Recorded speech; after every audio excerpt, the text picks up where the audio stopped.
Pare, Oh, ano na naman kailangan mo? o naman Tinawag ka lang, may kailangan na kaagad. Malamang. Saka ka lang naman pumupunta dito kapag may gusto kong makuha eh. Wala naman akong kailangan. Sabi ka naman, may gusto lang ako sabihin sa'yo. Kaya ano bang sasabihin mo? Alam mo yung anak ni Aling Pinang? Oh, babae na naman. Ay nako, tigilan mo ko. Wala akong panahon sa mga babae. Ito namang taong to, nagkukwento lang naman. Di nga ako interesado. Sungit! Gusto mo na bang tumandang binata? Kung tatanda ako ng binata nang wala namang iniintinding sakit ng ulo, oo. Pero mahirap mabuhay ng mag-isa ha. Mas mahirap mabuhay kapag may kasamang aasikasuhin pa. Alam mo kung bakit ang sungit mo palagi? Wala kasing nagpapasaya sa'yo eh. Alam mo kung anong nagpapasaya sa akin? Eh di yung mga lamang gamot mo at mga gamot na binibenta mo. Uy, alam mo naman pala eh. Pre, iba pa rin kapag merong tao na nagiging dahilan kung bakit ka nabubuhay. At iba rin ang pakiramdam kapag may taong dahilan kung bakit mamamatay ka sa stress. Eh naku, umalis ka na nga. Eh, nakakaganyan ka lang naman kasi iniwan ka na ni Karen eh. Tumigil sa ginagawa si Greg nang marinig ang sinabi niyo ng kanyang kaibigan. Tila hindi niya nagustuhan ang sinabi nito. Binitiwan niya ang hawak na palakol at saka tumingin ng seryoso kay Tolitz. Nakaramdam naman ng pagkailangang lalaki pero hindi pa rin ito tumigil. Oh, bakit? Totoo naman, di ba? Wala nang iwan ka ni Karen, ang tingin mo na sa mga babae, pare-pareho. Bigil ka nga. Pare naman, 5 taon na nakakalipas. Hanggang ngayon ba, hindi mo pa rin matanggap na wala na siya? Pre, ikaw rin naman kasi ang may kasalanan kung bakit siya umalis eh. Kasi palagi kang abala sa pag-aalbularyo mo. Alam mo kasi, kapag nagmahal ka ng babae, dapat binibigyan mo rin ng oras. Hindi naman kasi sila disenyo lang eh. Hindi ka ba titigil? Bakit? Masakit kasing marinig ang katotohanan, di ba? Na iniwan ka kasi nagkulang ka. Tapos ngayon idadamay mo lahat ng babae, kasalanan mo rin naman. Aalis ka ba o hindi? Aalis na nga. Talaga kahit kailan, dinalo pa babae na may dalaw eh.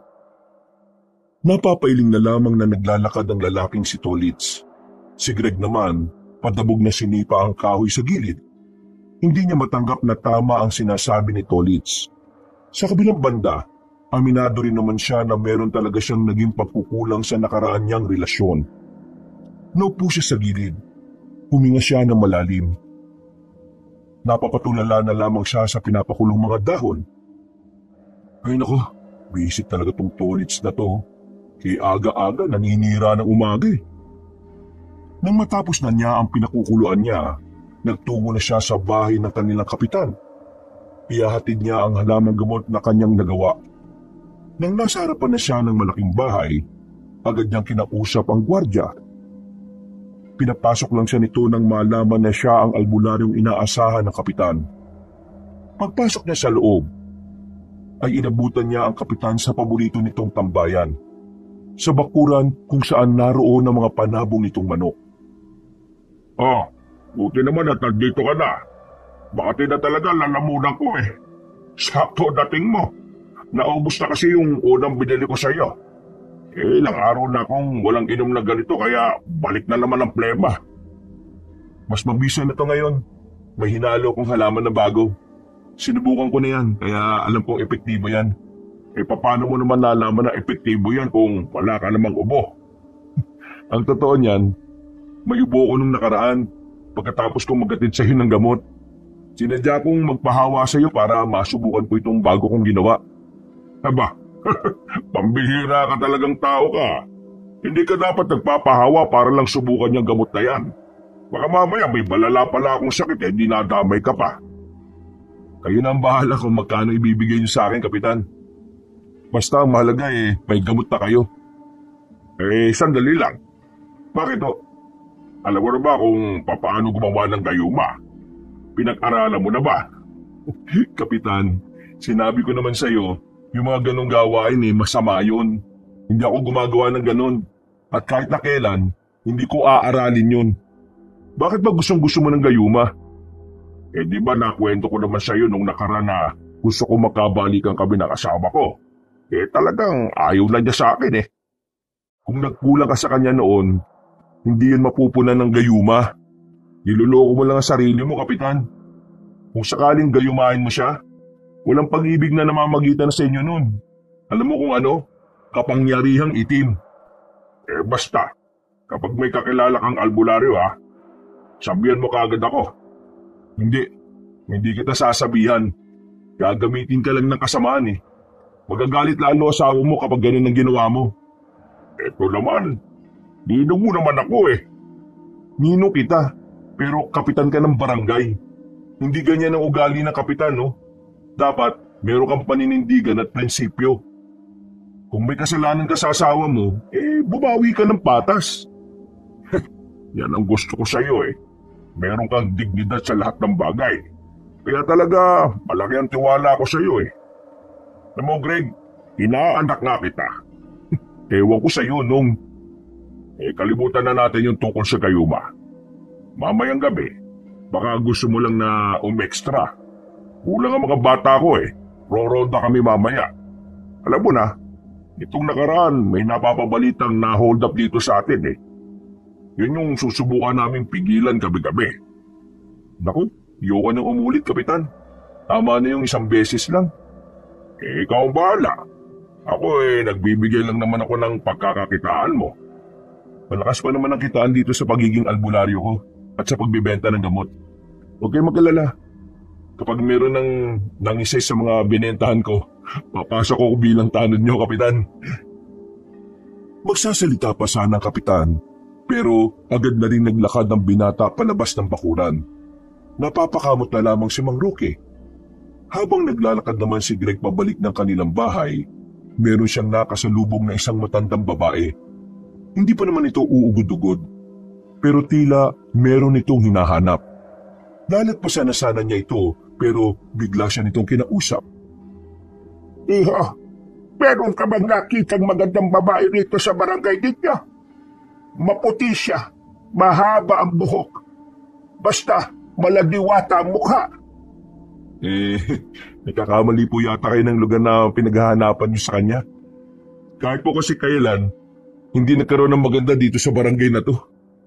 Sinasabi ba bang puro pangit ang mga babaeng narito? Kayo po nagsabi niyan ha. O sige po, lalakad na po ako. Sa sandaling yun, normal na matanda lamang ang tingin ni Greg sa matandang babae. Hindi niya masyadong pinansin. Kahit pa alam naman niya sa kanyang sarili na medyo walang modo ang pagkakasagot niya.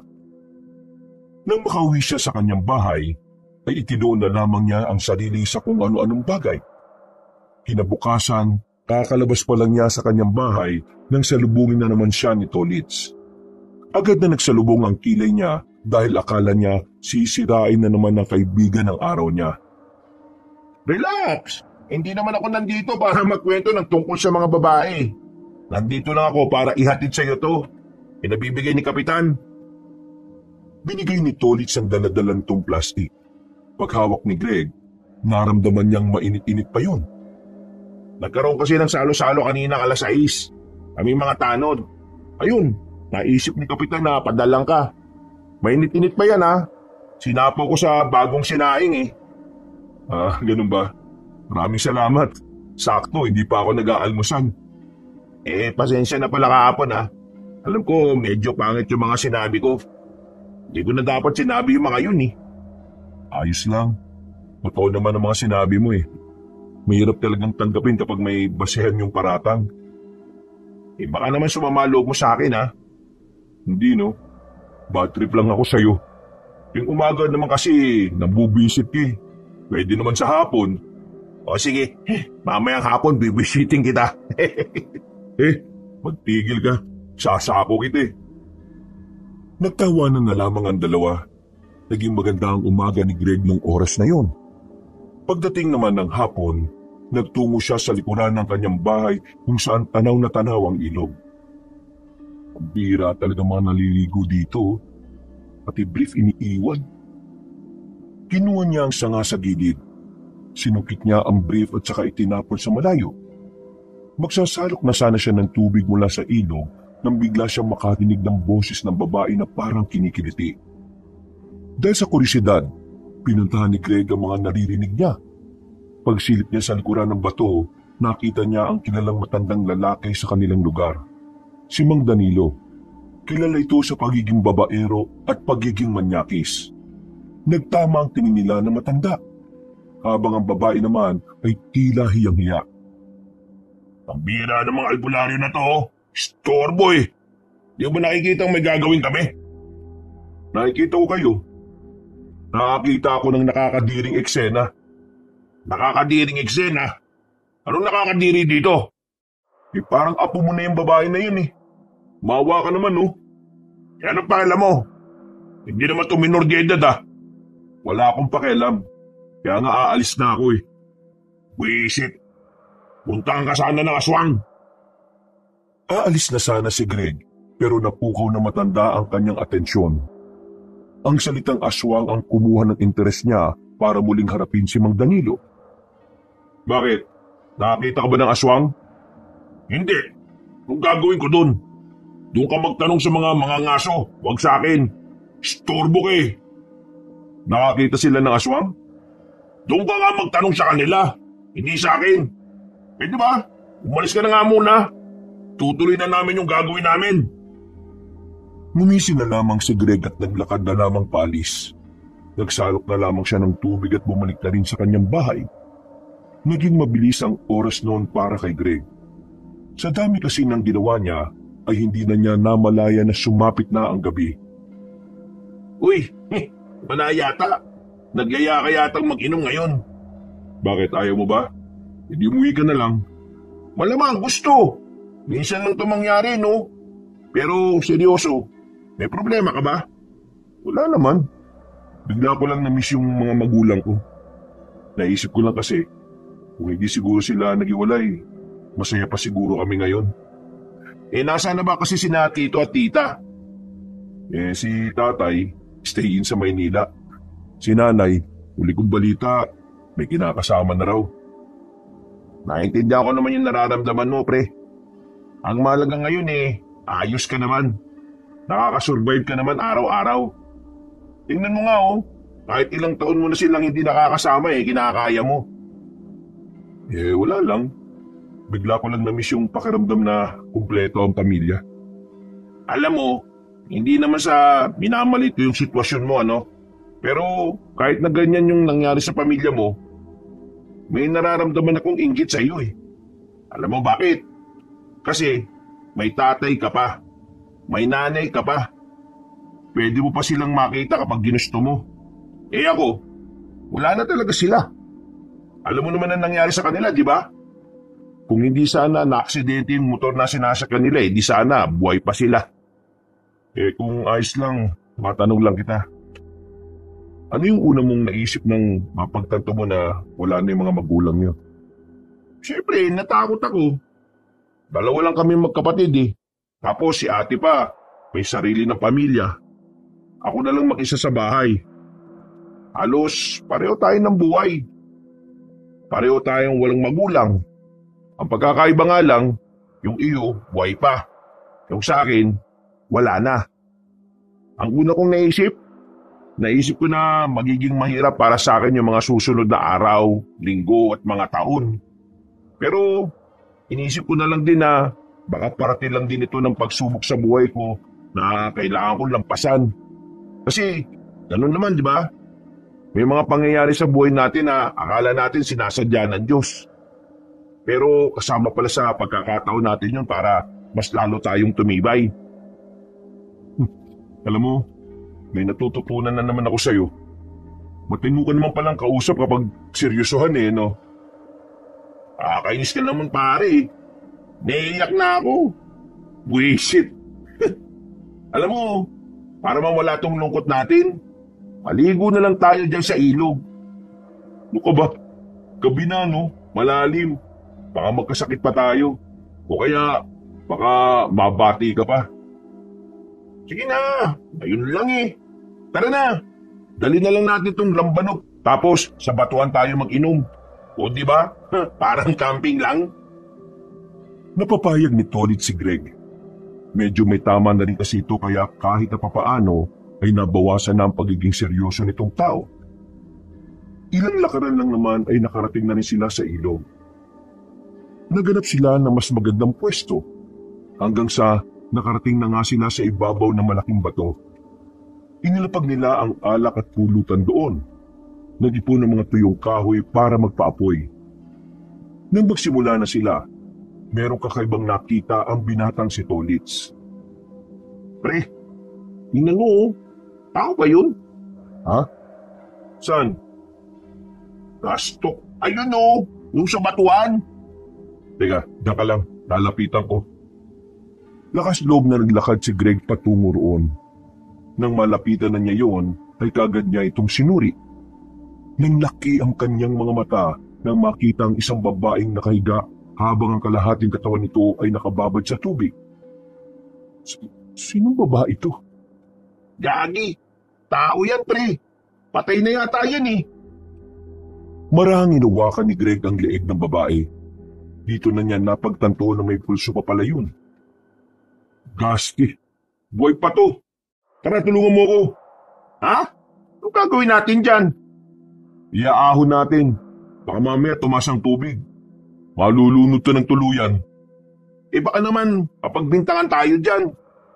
Tulungan mo na lang ako. Kapag may nangyari masama dito, mas lalo tayo mapagbibintangan eh. Kahit na nagdadalawang isip ay agad nilang binuhat ang babae patungo sa ibabaw ng malaking bato. Dito na nila napagtanto na kulay puti ang buhok nito.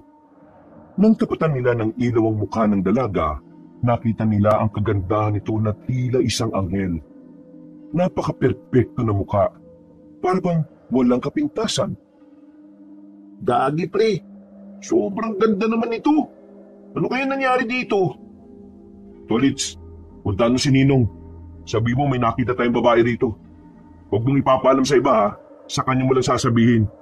O bakit bawal malaman ng iba? Kapag may nangyari kang masama dito, mapagbibintangan din tayo. Mas maganda ng si Ninong lang ang nakakaalam. Sige na, bilisan mo na. Nagmamadaling makaalis ang lalaking si Tolits. Binantayan naman ni Greg ang babae. Maya-maya pa, nagulat na lamang ang lalaki nang biglang dumilat ang mga mata ng dalaga. Tumingin ito sa kanya, pero halatang nangihina pa rin dahil hindi nito maigalaw ang buong katawan. Tulungan mo ako. Wala kami ginawa masama sa iyo ha. Tinulungan ka lang namin. Tulungan mo ako. Kailangan ko makaligtas. Ha?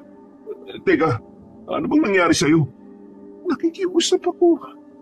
Tulungan mo ako. Hindi nila ako pwede makuha. Hindi nga kita maintindihan. Dinawin mo nga yung kwento mo para alam ko kung paano kita tutulungan. Hinahabol nila ako eh. Hindi na natapos ng babae ang kanyang sasabihin nang mawalan na naman ito ng malay. Paghawak ni Greg sa leg nito, naalarma siya nang maramdaman ang kakaibang init ng katawan nito. Ano ba nangyayari dito? Biglang taas ng lagnat. O sige, bubuhatin na kita. Hindi na hinintay pa si Tolits. Dinala na niya ito sa kanyang bahay. Dahil malapit lang din naman yon, hiniga niya ang babae. Basang-basa ang katawan nito. Hindi naman niya magawang palitan ng suot dahil magmumukha na naman siyang manyakis. Kaya ang ginawa niya, binalutan niya na lamang ito ng kumot. Mabilis naman niyang kinuha ang gamot na ginawa niya para sa lagnat. Pilit niyang pinapainom nito ang dalaga. Ayan, Kapitan. Yan yung babaeng nakita namin. Ano nangyari dyan, Greg? Nakita nga namin to sa batuhan. Dinala ko na rito kasi biglang tumaas yung init ng katawan niya eh. Pero napainom ko na ng gamot. Kailangan natin sabihin ito sa mga kakilala kong polis. Huwag muna. Bakit wag? Nakausap ko siya kanina. Nasabi niya sa akin na merong humahabol sa kanya. Hindi natin alam kung sino mga yon. Kapag sinabi natin ito sa mga polis, marami ang makakaalam. Baka mas lalo lang malagay sa alanganin ng buhay niya.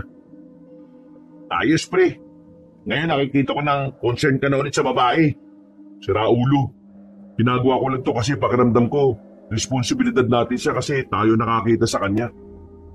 Kung sa bagay, may punto ka. Sa ngayon, dito na muna yan. Mamaya pagbalik ko sa barangay uutusan ko yung mga tanod kong umikot sa ilog. At baka meron silang makitang mga masasamang loob. Huminga na lamang ng malalim ang lalaking si Greg.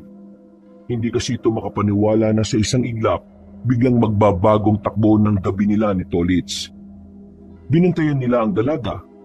Dahil sa kaba, nawala na rin ang mga tama nila. Hindi rin sila makatulog sa kakaisip. Umabot na ng umaga na magkaroon na rin ng malay ang babaeng si Raya. Ang papatulog na sanang diwa nila ay biglang nagising. Napatayo ang dalawang binata nang makitang bumangon na ang babae. Tila nagtataka pa ito sa paligid. Direkta itong napatingin kay Greg. Kayo ba ang tumulong sa akin? Oo, kami nga. O ano, kumusta ang ang pakiramdam mo? Maraming salamat sa ginawa niyang pagtulong sa akin. Kung hindi dahil sa inyo, baka wala na ako. Miss, ano ba pangalan mo? Taga-saan ka ba? May mga magulang ka ba? Raya ang pangalan ko. Wala na akong mga magulang. At kung saan ako nakatira, sa lugar kung saan hindi magagawang paniwalaan ng kagaya ninyo. Ha? May ganun ba? Kung may sumasakit pa sa'yo, sabihin mo sa akin. Gagamutin kita. Isa akong albularyo, kaya may kalaman ako sa mga panggagamot. Wala namang sakit sa akin. Ayos na ako. Pero meron pa kayong pagkain? Nakakaramdam na kasi ako ng gutom eh. Oh, pagkain daw. Sige, bumili ka sa labas. Bakit ako? Kapag may nangyari masama dyan, kaya mo bang gamutin ka agad? Hindi, pero sige na, lumabas ka na. Napapakamot na lamang sa ulo ang lalaking si Tolits. Wala na itong nagawa kundi sundin na lamang ang utos ni Greg. Samantala, tila nakakaramdam naman ng hiya ang lalaking si Greg nang tumingin sa kanya ang babae. Nagtama ang kanilang paningin. Bagay na mas lalo niyang kinaiilang. Hindi niya rin alam kung bakit parang tumitiklop siya sa babaeng yun. Samantalang iritang-irita siya sa kababaihan. Paano niyo ako nakita? Nagiinuman kami kagabi dyan sa ilog. Napansin ka naming nakaiga sa batuhan. Yung kalahating katawan mo, nasa tubig. Dinala ka namin dito. Kaya nga lang, hindi ka naman namin pwedeng palitan ng suot kahit na basang-basa ka. Kaya yan pa rin ang suot mo ngayon. Bakit hindi pwede? Hindi mo alam? Hindi, kasi papalitan mo lang naman ako ng suot eh. Bigla na lamang nag-init ang mukha ng lalaking si Greg. Tila nagkaroon siya ng hiya sa sinabi niyo ng babae. Pakiramdam niya ay hindi niya dapat yung narinig. Tiningnan niya ang mukha ni Raya. Seryoso lang ang mukha nito. Wala sa mukha ng dalaga ang pangaakit o pagbibiro. Inosente lamang ang ekspresyon ng mukha nito. Hindi ko alam kung anong klaseng tao ka. Pero para lang sa kaalaman mo hindi pwedeng palitan ng isang lalaki ang damit ng isang babae. Maliban na lang kung ang lalaki at ang babae mag-asawa. Kung ganon, dapat pala maging mag-asawa tayo para papalitan mo na ako ng kasuotan ko. Ha? Hindi ganon. Malakas ka na at kaya mo nang kumilos. Hahanapan kita ng bagong damit para malaban yung suot mo. Ganon. Sa ganung paraan ka makakapagpalit ng suot. Pero ang sabi mo, wala ka ba talagang alam sa buhay? Alam sa buhay? Wala. Ang sabi ko, manatili ka sa papag na yan. At pagbalik ni Tolits kakain ka na. Tolits? Yun ang pangalan ng kaibigan mo? Ikaw, ano naman ang pangalan mo? Greg, yun ang pangalan ko. Raya nga pala ulit ang pangalan ko. Ikinagagala kitang makilala. Tumungo na lamang ang lalaki. Iniwas na lamang niya ang kanyang tingin. Nung mga sandaling yun, hindi niya inakala na magiging parte ng buhay nila ang dalaga. Akala niya kasi pagtapos maging maayos ang pakiramdam ni Raya, ay alis na ito. Pero sa halip na magpaalam, nanatili pa ito roon. Wala nang nagawa pa si Greg. Nagmamakaawa sa kanya ang babae. Wala na raw kasi itong mapupuntahan. Wala rin itong gaanong maalala. Kaya ang payo sa kanila ni Kapitan Roque, kupkupin nila hanggat hindi bumabalik ang alaala. Magiging delikado raw kasi ang buhay nito sa labas kung wala itong kasama. 2 linggo pa lang nandito yung babaeng yan. Tingnan mo, oh. Sanay na siya sa bahay mo. Mami ka nga sa akin. Di ba ayaw mo sa mga babae? Bakit mo tinanggap yan? Anong nagpabago sa isip mo, pre? Hindi kita iniinis, ha? Nahihiwagaan lang ako sa nangyayari. Nahihiwagaan din ako eh. Paano nahihiwagaan? Hindi ko nga alam. Pagdating sa kanya, parang hindi ko kaya bumindi. Baka naman kasi Uy, hindi to gaya ng iniisip mo ah. Basta, komplikado. Kung titingnan ko lang siya, pakiramdam ko may mabigat akong responsibilidad na kapag hindi ko ginawa, maraming maapektuhan. Ano? Mabigat na responsibilidad? Basta, wag mo na lang isipin. Hindi naman to gaanong mahalaga eh. Baka masyado lang ako nag-iisip. Napalingon ng dalawa sa babaeng si Raya habang nagsasampay ito ng mga nilabang damit. Ngumiti ito sa kanila ng saglit. Agad namang napaiwas ng tingin si Greg. Napakaganda ni Raya, no? Bagay na bagay sa kanya yung buhok niyang maputi. Pero, hindi ka ba tinatablan? Ang pinagsasabi mo? Ikaw mamanya ka na naman Hindi, hindi naman yun ang gusto kong sabihin. Ang ibig kong sabihin, sa loob ng 2 linggo, di ka man lang ba nagkaroon ng kahit na kaunting paghanga sa kanya? Sobrang ganda niya, pre, oh. Ang dami na nga nakakagusto dyan, eh. Pati si Mang Danilo, yung lintik na manyak na yun, tinatanong pa sa akin kung kaano-ano mo si Raya. Maganda si Raya. Walang kagaya ganda niya. Pero yung tingin ko sa kanya, wala pa sa iniisip mo. Basta, ayoko na lang munang isipin yan. Ang gusto ko lang isipin ngayon ay kung paano babalik ang alaala niya. Tumango na lamang si Tolitz. Sabay na lamang nilang nilagok ang kape. Makalipas ang ilang oras ay sumapit na rin ang kinagabihan. Tahimik na ang paligid. Makarap si Greg at Raya sa iisang lamesa. Hindi nagsasalita ang lalaki, pero binasag ni Raya ang katahimikan. Greg, pwede ba akong lumabas ng mag-isa bukas ng umaga? Naku, hindi pwede. Delikado. Kailangan kasama mo ko. Kasi kapag kasama kita, baka mahiya ka eh. Ha? Bakit naman ako mahihiya? Kasi may nagtanong sa akin kung makaano-ano tayo para hindi maging masama ang tingin nila sa'yo. Sinabi ko kasi na makasintahan tayo. Hindi na napigilan ni Greg ang kanyang sarili. Naibuga niya ang inunuyang pagkain.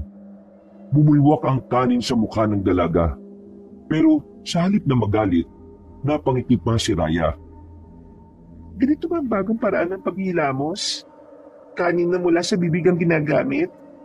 Ang saya naman ito. Pasensya na. Hindi ko sinasadya to.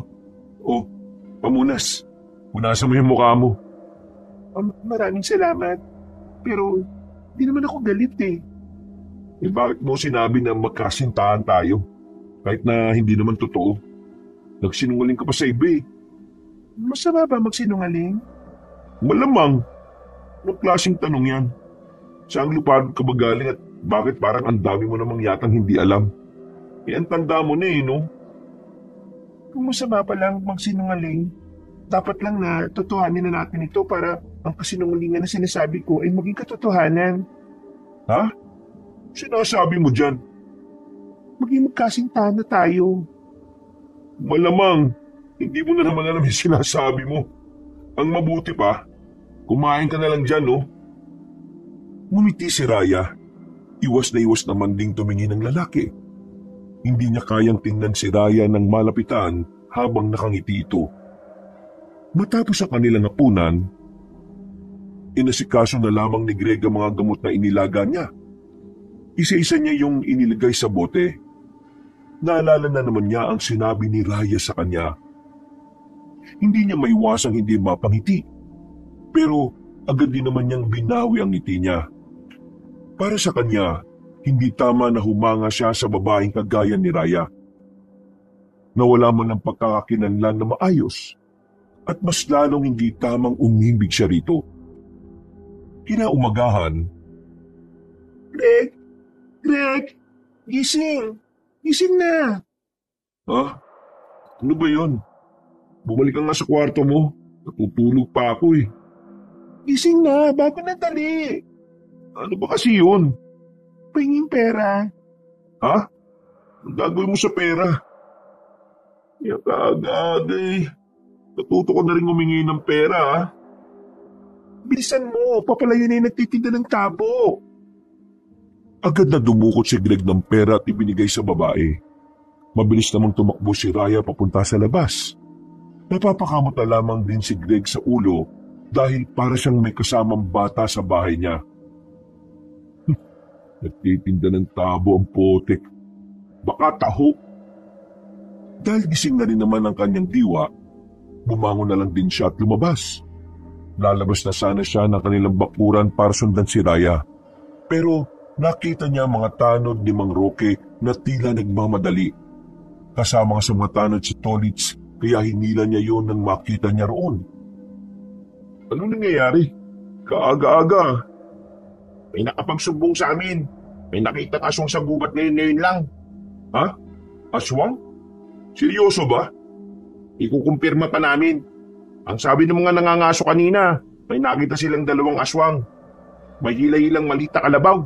Ngayon, hahanapin namin yung kalabaw kung anong nangyari. Pag yung kalabaw patay na, alam na, may aswang dito sa atin. Pero nakakapagtaka, paano magkakaroon ng aswang dito? Wala naman yan dito sa atin noon. Hindi kaya meron silang matinding pakay dito sa lugar natin? Walang salitang lumabas mula kay Greg. Aminadong kabado rin siya sa mga narinig. Dahil kasi albularyo siya, batid niyang ang mga kagaya niya ay mainit sa mata ng mga nilalang na kagaya ng aswang. Hindi rin naman kasi lingid sa kanyang kaalaman na ang mga aswang ay nananatili pa rin sa mga kagubatan kahit sa kasalukuyang panahon. Wala ka man lang bang sasabihin? Kung wala, aalis na ako. May gagawin pa kami sa barangay. Oo, sige. Nagmamadaling maglakad ng lalaking si Tolits habang siya ay nananatili pa rin nakatayo sa harapan ng kanilang bahay. Maya-maya pa, dumating na rin si Raya. Dala-dala na nito ang 2 piraso ng bagong plastik na may taho. Masayang ibinigay ng dalaga ang isa sa kanya. Dahil dito, nakaramdam na naman siya ng kakaibang saya. Saya na ayaw niyang ipahalata. Masarap yan, di ba? Masarap ang tabo.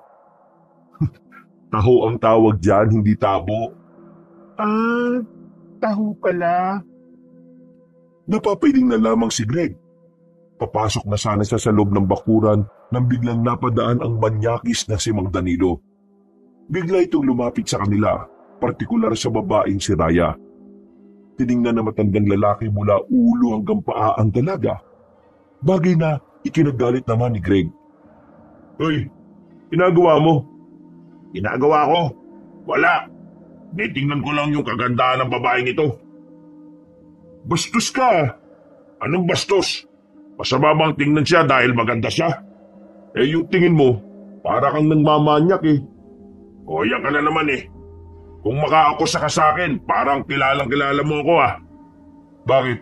Sino bang hindi nakakakilala sa'yo? Ikaw lang naman ang pinakababaero at manyaki sa barangay na ito. Wala kang ebidensya, no? Yang mukha mo, ebidensya. Malis ka na nga. Bakit mo ako papaalisin? Wala kang karapatan tumingin kay Raya, no? Ay, bakit? Pag-aari mo ba siya? Kaano-ano ka ba niya?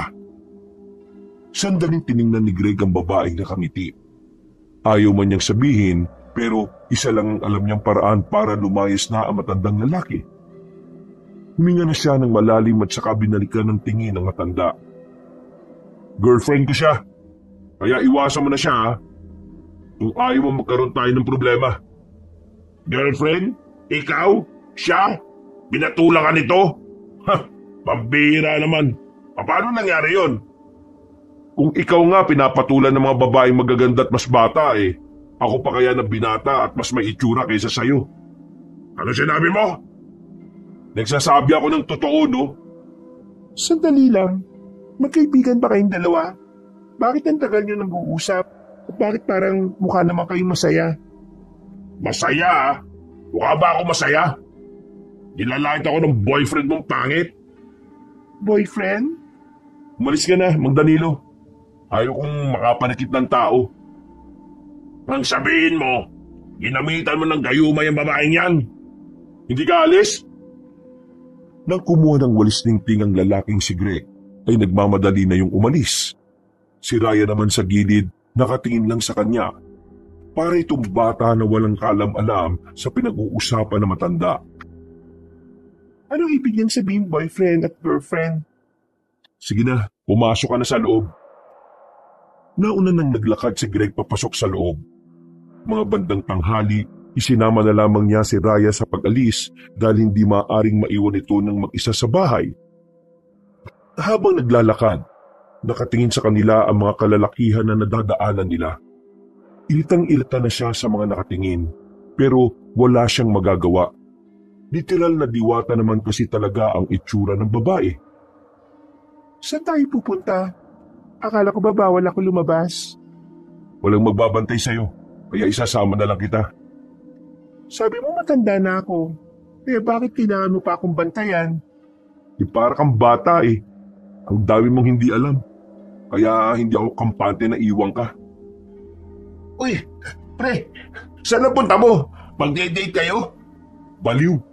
Pinagsasabi mo. Dadalhin lang namin itong mga gamot sa mga customer ko. Ah, kala ko date na eh. Saan naman ang punta mo? Huwag mong sabihing sasama ka sa amin. Hindi ah. Palabas lang ako ng barangay. Papunta ako sa bayan. Meron daw kasi doon isang biktima ng aswang eh. Pero nakaligtas. Gusto ni Kapitan Rowan na makuhanan ko ng salaysay. Tingnan kung tutugma yung sinasabi niya sa sinasabi ng mga mangangaso. Teka, bakit ang tahimik yata ni Raya? Uy Raya, inaaway ko ba nito? Ha? Hindi no. Bakit ka tahimik? Takot ka ba sa aswang? Huwag mo siyang tinatanong ng ganyan.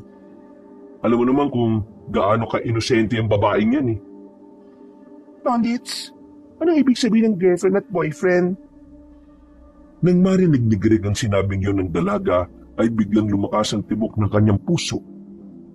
Namawis din ang kanyang palad dahil sa kaba. Nagiinit ang mukha niya sa kahihiyan. Raya, di ba sabi ko, ang girlfriend ay yung babaeng kasintahan. Yung boyfriend naman ay lalaking kasintahan. Bakit mo naman naitanong? Sabi kasi ni Greg kay Mang Danilo, girlfriend niya raw ako. Sabi naman ni Mang Danilo, boyfriend ka naman daw si Greg. Biglang siniko ni Tolit si Greg. Hindi naman makapagsalita ang lalaki. Hindi niya alam kung papaano niya dedepensahan ang kanyang sarili. Ikaw pre ha, di ka nagsasabi ha. Kailan pa? Mali ka ng pagkakaintindi mo. Sinabi ko lang yun para umalis na si Mang Danilo. Di ba kapag magkasintahan dapat nagmamahalan? Oo, Raya. Dapat nagmamahalan ng magkasintahan. At ang magkasintahan dapat nagkikis. Nagkikis? Uy, doon ka na nga. Kung ano-ano tinuturo mo kay Raya eh. Sige na, dito na ako. Ingat sa lakad ha, lovebirds. Nang humiwalay na sa kanila ang lalaking si Tolitz, binisan na lang ni Greg ang kanyang paglalakad. Sinundan naman siya ni Raya. Pero bago sila lumiko sa kanto, nakaramdam na lamang si Greg na wala na sa kanyang likuran ng babae. Sa kamalas-malasan pa, meron pa siyang nakabanggaan na lalaki. Uy, bulag ka ba?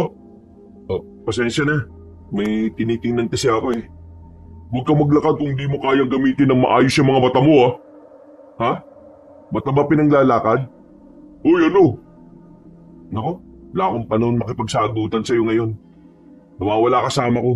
Diyan ka na. Hindi na niya hinarap pa ang lalaking yon. Hinanap na lamang niya si Raya.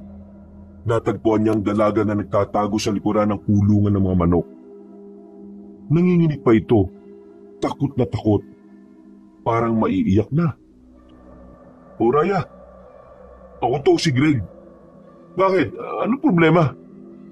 Uy, ako to. Huwag ka matakot. Greg? Oo, ako nga to. Bakit ba? Ano nangyayari sa'yo? Bigla ka na lang nawala tapos bigla ka na lang nagkakaganyan. Natakot ako sa kanya. Sino? Sabihin mo sino? Yung lalaki. Natatakot ako sa kanya. Sino bang lalaki? Yung lalaking humahabol sa akin. Naalala ko na siya. Teka, bumalik na ba yung alaala mo? Hindi ko pa maalala lahat. Ngunit naalala ko yung mukha niya. Ang pakiramdam ng takot ay damang-dama ko pa rin. Siya ang nilalang na yun. Tama, siya ang aswang na pilit akong kinukuha. Aswang ang lalaking sinasabi mo? Teka, bakit ka naman gustong kunin ng aswang? Hindi ko alam kung bakit niya ako gustong kunin. Wala akong maalala eh. Naalala ko lang, ang gabing hinahabol niya ako. At ang nakakatakot niyang anyo. Nakita ko siya. Saan mo siya nakita? Ngayon ba yung sinasabi mo? Ang lalaki na kasalubong mo. Siya yun. Sa hindi maipaliwanag na dahilan, nakaramdam na lamang ng kilabot ang lalaking si Greg. Sa kanya lang napagtanto na kaya pala kakaiba rin ang pakiramdam niya sa kausap niya. Meron pala itong itinatagong maitim na lihim. Nakausap ko siya kanina eh. Tingin ko, kailangan na muna nating umuwi. Pero paano kung masundan niya tayo? Baka madamay ka at masaktan ka pa, Greg. Isipin mo ang sarili mo. Huwag ako. Isa pa, hindi naman kita pababayaan eh. Nandito lang ako para sa'yo. Kasi boyfriend kita? Ha? Di ba sabi ni Tolitz, nagmamahalan daw ang mag-boyfriend at mag-girlfriend? Ibig sabihin, dapat mahal mo rin Ang mabuti pa, umalis na tayo. Bukas ko na ihahatid ang mga gamot. Umuwi na tayo, delikado na buhay mo rito.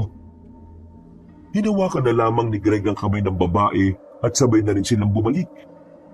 Pag-uwi nila sa bahay, dito na naramdaman ni Greg ang pangamba.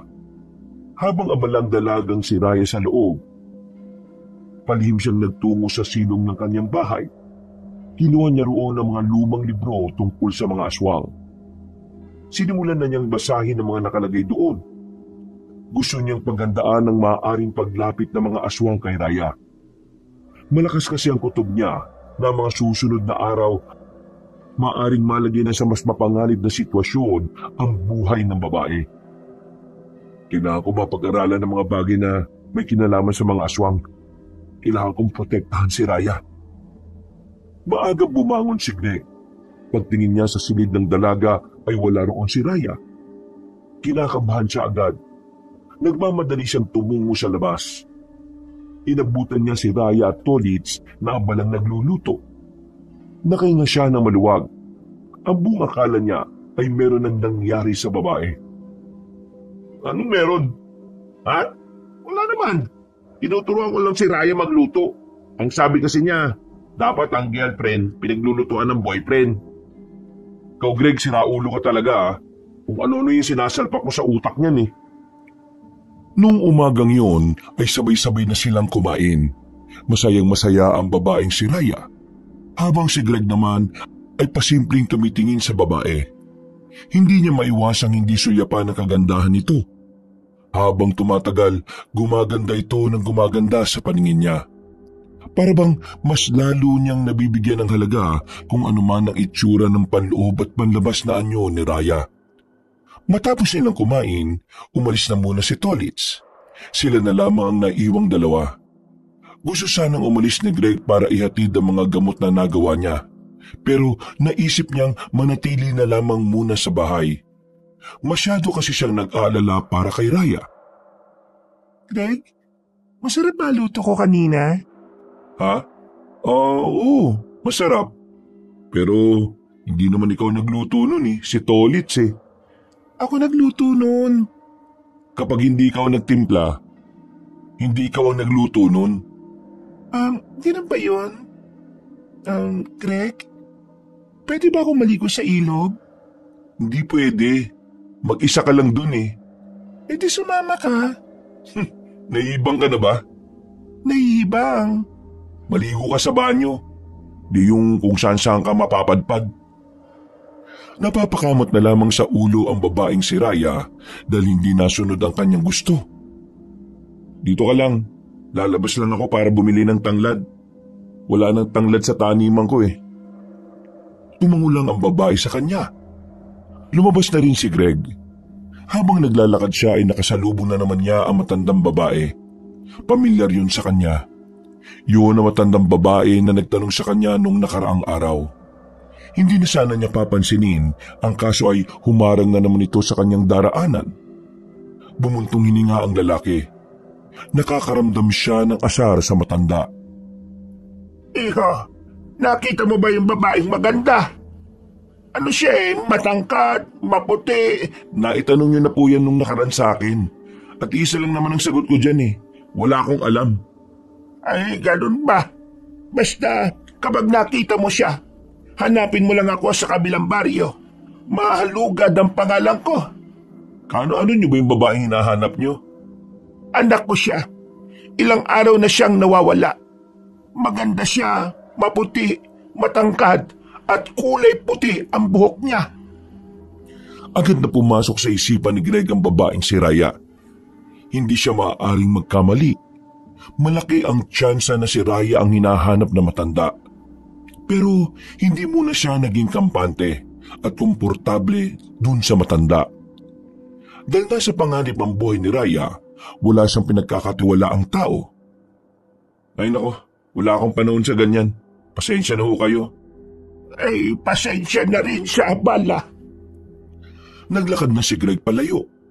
Nakita niya pa matandang babae na nanatiling nakatingin sa kanya. Sa hindi malamang dahilan, bigla na lamang siyang nakaramdam ng kaba. Pakiramdam niya, may itinatago ang matandang yon. Matapos makabili ng tanglad, ay nadaanan niya si Kapitan Roque. Abalang-abala yon sa pagpapalinis ng tapat ng kanilang barangay. Sandaling lumayo roon ng kapitan nang makita siyang lumapit. Kumusta? Yung si Raya, kumusta siya?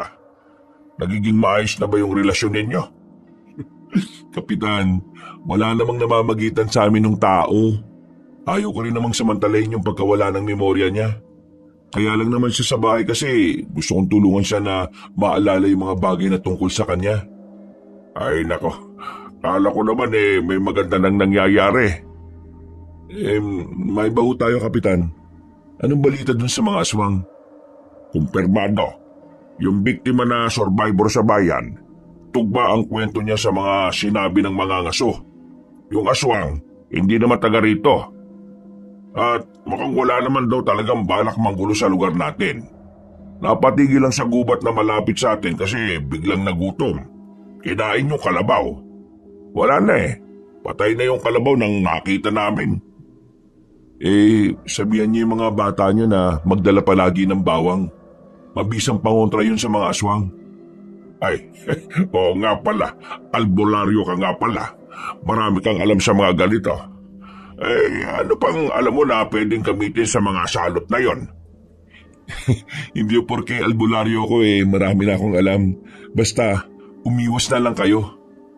Greg, mag-iingat kayo palagi ha. Habang tumatagal nagiging seryoso na ang sitwasyon. Kayo rin ho, mag-iingat kayo palagi. Ngumiti na lamang sa kanya si Mang Roque. Bumalik na lang din siya sa kanilang bahay. Pagdating niya, bagong ligo na ang babaeng si Raya. Nakasuot naman ito ng manipis na damit. Hindi siya makatingin ng maayos dahil wala na naman yung bra. Yung binili niyang bra para dito ay nasa labahan na ng halos 5 araw. Mabilis na lumipas ang mga oras. Dumating na rin ang kinagabihan. Nakaiga na si Greg. Sa sala siya natutulog habang si Raya naman ay sa mismong kwarto niya. Bandang 1:00 na noon nang dalawin na siya ng antok. Natutulog na sana siya nang bigla siyang makarinig ng kalabog na nanggagaling sa kinaroroonan ng babae. Nataranta siya sa ideyang baka merong aswang na nakalapit kay Raya. Kaya naman wala na siyang sinayang pa na sandali. mabilis siyang tumungo roon. Pero pagbukas niya ng pinto, liwanag ang tumambad sa kanya. Nasilaw siya kung kaya't hindi niya napansin kung ano ang naroon. Pero makalipas lang ang ilang segundo, nakita niyang lumabas ang liwanag sa bintana. Sinundan niya yon dahil nakita niyang patungo yun sa ilog. Ilang sandali pa, unti-unting nawala ang liwanag. Nakita niya na lamang si Raya na nakatayo na sa ibabaw ng malaking bato. Sa mismong bato kung saan sila nag-inom ni Tolitz. Raya? Ako nga, Greg. Paano nagkaganyan ka? Teka, sabihin mo nga sa akin, sino ka ba talaga? Bumalik na ba ang mga alaala mo? Tama. Nagbalik na lahat ng alaala ko. At alam ko na kung sino ako. At alam ko na rin kung bakit ako tumakas ng gabing yon. Sabihin mo nga sa akin kung anong eksaktong ikaw. Ang dami pang sinasabi. Greg, isa akong diwata. Diwata? Paano ka naging diwata? Mula ko sa angka ng mga diwata na may kakayahang mag-anyong tao para tumulong sa sangkatauhan. Dahil sa misyon na ibinigay sa akin, natuklasan ng mga aswang na ang mga diwata ay may taglay na kakaibang dugo. Ang dugo na kung iinumin nila, magkakaroon na rin sila ng kakaibang lakas. Mas lalo silang magiging mabangis. Kaya naman, kinailangan ko silang takasan. Yung lalaking yon, ang lalaking aswang na humahabol sa akin. Siya si Jose. Isa ka palang diwata? Tapos ano? Hinahabol ka ng mga aswang? Teka, nakakawindang naman itong mga nangyayari.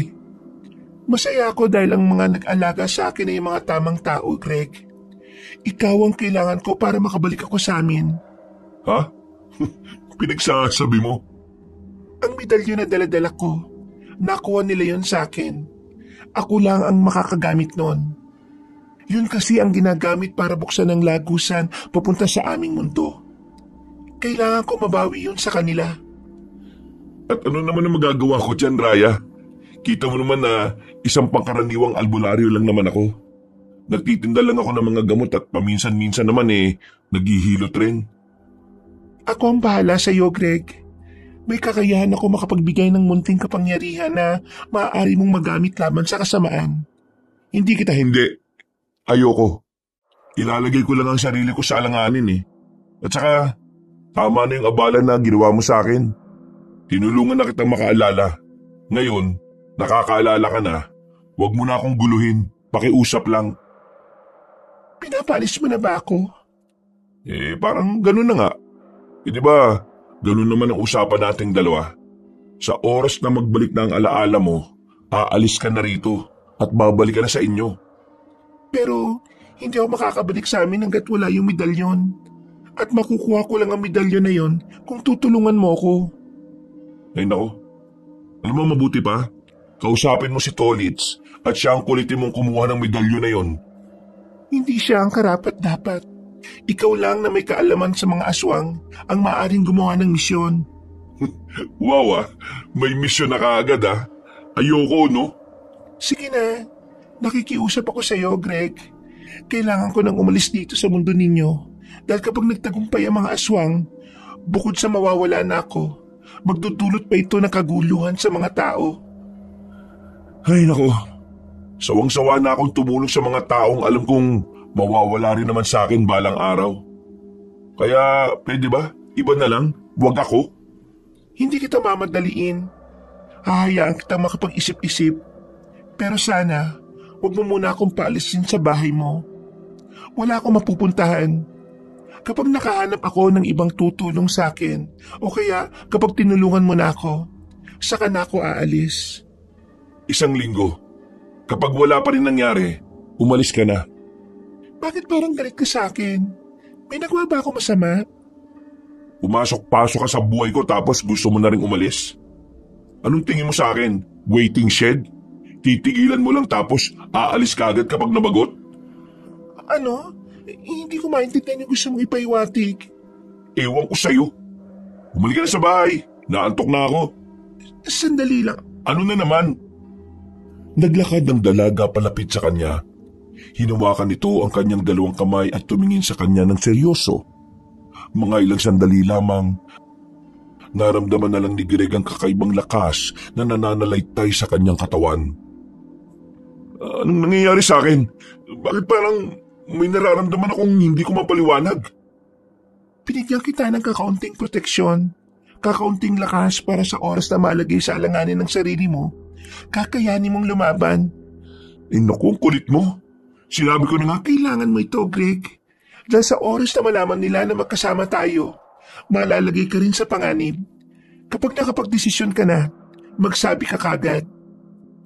Hindi na nakapagsalita pa ang lalaking si Greg. Sumunod na lamang siya sa babae. Bumalik na lamang siya sa kanyang tulog. Kinaumagahan, nagising siya at nakita niya ang dalaga sa bakuran na nagiinit ng tubig. Parang wala lang nangyari. Bigla niyang naalala ang mga sinabi sa kanya ni Raya sa ilog. Nagtaka siya. Napaisip. Hindi niya alam kung totoo ba ang mga narinig niya mula sa babae o baka panaginip lang. Umupo siya sa gilid. Nag-isip ng malalim. Pinakiramdaman niya ang kanyang sarili. Hindi niya nararamdaman ang lakas na binibigay sa kanya ng dalaga. Tumingin siya ulit kay Raya. Mas lalo siyang nalito nang nginitian siya nito. Panaginip lang ba yon? Greg, nagiinit na ako ng tubig. Magkape ka na. May itatanong sana ako sa iyo eh. Ano yon? Nasa ilog tayo kaninang madaling araw, di ba? Oo, bakit? Nakapag-desisyon ka na ba? Tama nga hinala ko. Hindi yung panaginip. Panaginip ang alin? Wala. Tanong ng tanong sa kanya ang babae tungkol sa magiging desisyon niya. Pero mas pinili niyang hindi na lamang yun pag-usapan. Pagsapit ng tanghali, dinala na muna niya si Raya sa barangay para may kasama ito. Sa araw kasi na ito ay kailangan na niyang maihatid ang mga gamot sa mga bumili nito. Nagpasama na lamang siya kay Tolit sa takot na baka bigla na lang may lumapit na aswang sa kanya. Bakit naman hindi mo sinama si Raya? Delikado, no? Delikado? Bakit? Alam mo na ba kung sino yung mahabol sa kanya? Aswang. Ano? Aswang? Biglang inila ni Greg si Tolit papunta sa gilid. Tumingin-tingin na muna ito sa paligid. Nang masigurong wala namang nakarinig sa sinabi ng kaibigan, agad niya itong pinaalalahanan. Sige, lakas mo magsalita. Baka mamaya may makarinig sa iyo dyan eh. Alam mo naman na kaligtasan ni Raya ang pinag-uusapan natin dito. Ay, sorry pre. Pero sigurado ka, aswang ang humahabol sa kanya? Mababang kwento to. Sa bahay ko na lang ipapaliwanag. Pero oo, aswang yung humahabol sa kanya. Kaya hindi ko siya pwedeng ilabas ng ilabas. Kasi hindi ko naman agad malalaman kung aswang ba yung nasa paligid o hindi. Kung aswang nga yung kailangan niyang iwasan, mukhang mahihirapan siya pre. Ang huling balita ko sa mga kasama namin kalat na kalat yung aswang sa ibang baryo. Pero wala silang sinasaktan na tao. Wala silang sinasaktan na tao dahil si Raya ang hanap nila. Mananakit sila ng tao kapag nakuha na nila si Raya. Ano ba namang kasing meron kay Raya? Mamaya na nga natin pag-usapan. Sama mo muna akong dalhin to sa mga customer ko. Kamot ulo na lamang si Tolits. Ipinagpatuloy na lamang nila ang kanilang paglalakad. Maya-maya lang din ay naipamahagi na rin nila ang mga gamot. Inabot sila ng 3:00 ng hapon. Makulimlim ang panahon. Parang nagbabadya ang ulan. Malakas-lakas din ang hangin. Nagmamadaling makarating ng barangay si Greg, pero pagdating niya roon, wala nang dalaga. Oh, nasa si Raya? Pagsabi niya kanina, itatapon niya lang yung mga balat ng saging eh. Akala ko umuwi na sa inyo. Kararating ko lang din kasi. Tingnan mo na lang sa inyo pre, baka nandoon. Tumango si Greg. Umuwi siya kagad sa kanilang bahay, pero pagdating niya roon ay wala naman siyang inabutan. Kinabahan na siya. Iba ang pakiramdam niya ng mga sandaling yun.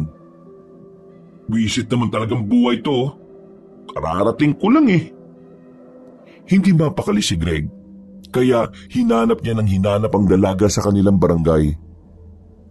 Nagtanong-tanong na rin siya sa mga minsang nakausap ng dalaga. Pero ni isa sa mga yun ay wala silang kaalam-alam. Hiningi na nga rin ni Greg ang tulong ng kapitan.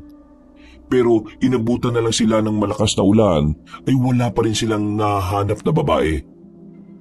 Pre, kanina pa tayo naghahanap pero wala pa rin Hindi ako pwedeng sumuko sa paghahanap sa kanya. Kapag aswang ang nakakuha sa kanya, mas malaking gulo ang mangyayari. Bakit ba kasi ayaw mo pang sabihin sa akin para maintindihan ko?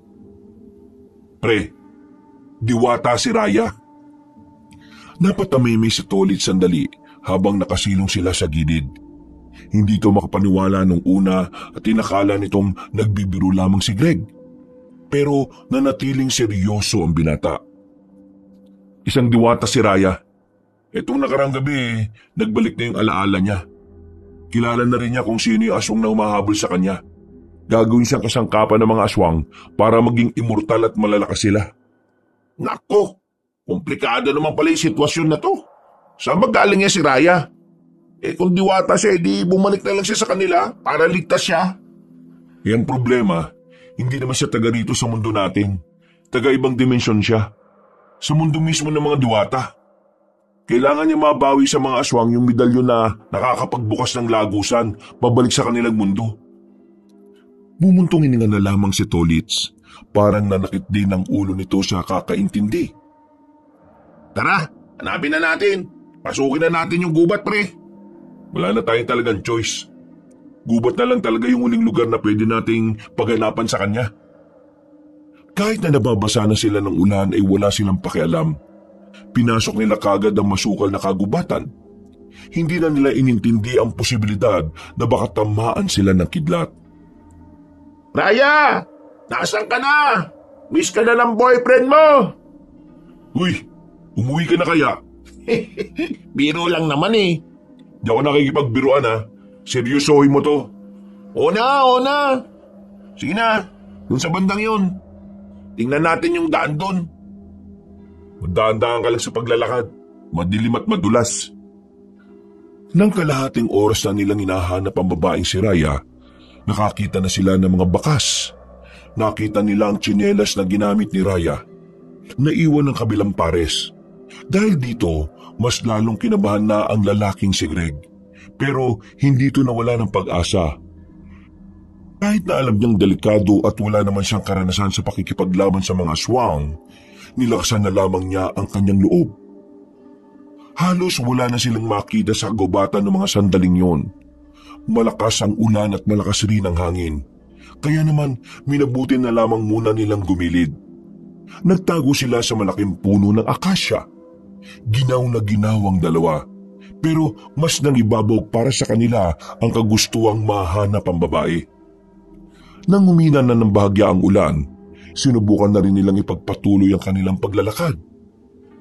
Hanggang sa natanaw na nga nilang isang kuweba na may liwanag sa loob. Dito na naginala ang dalawa.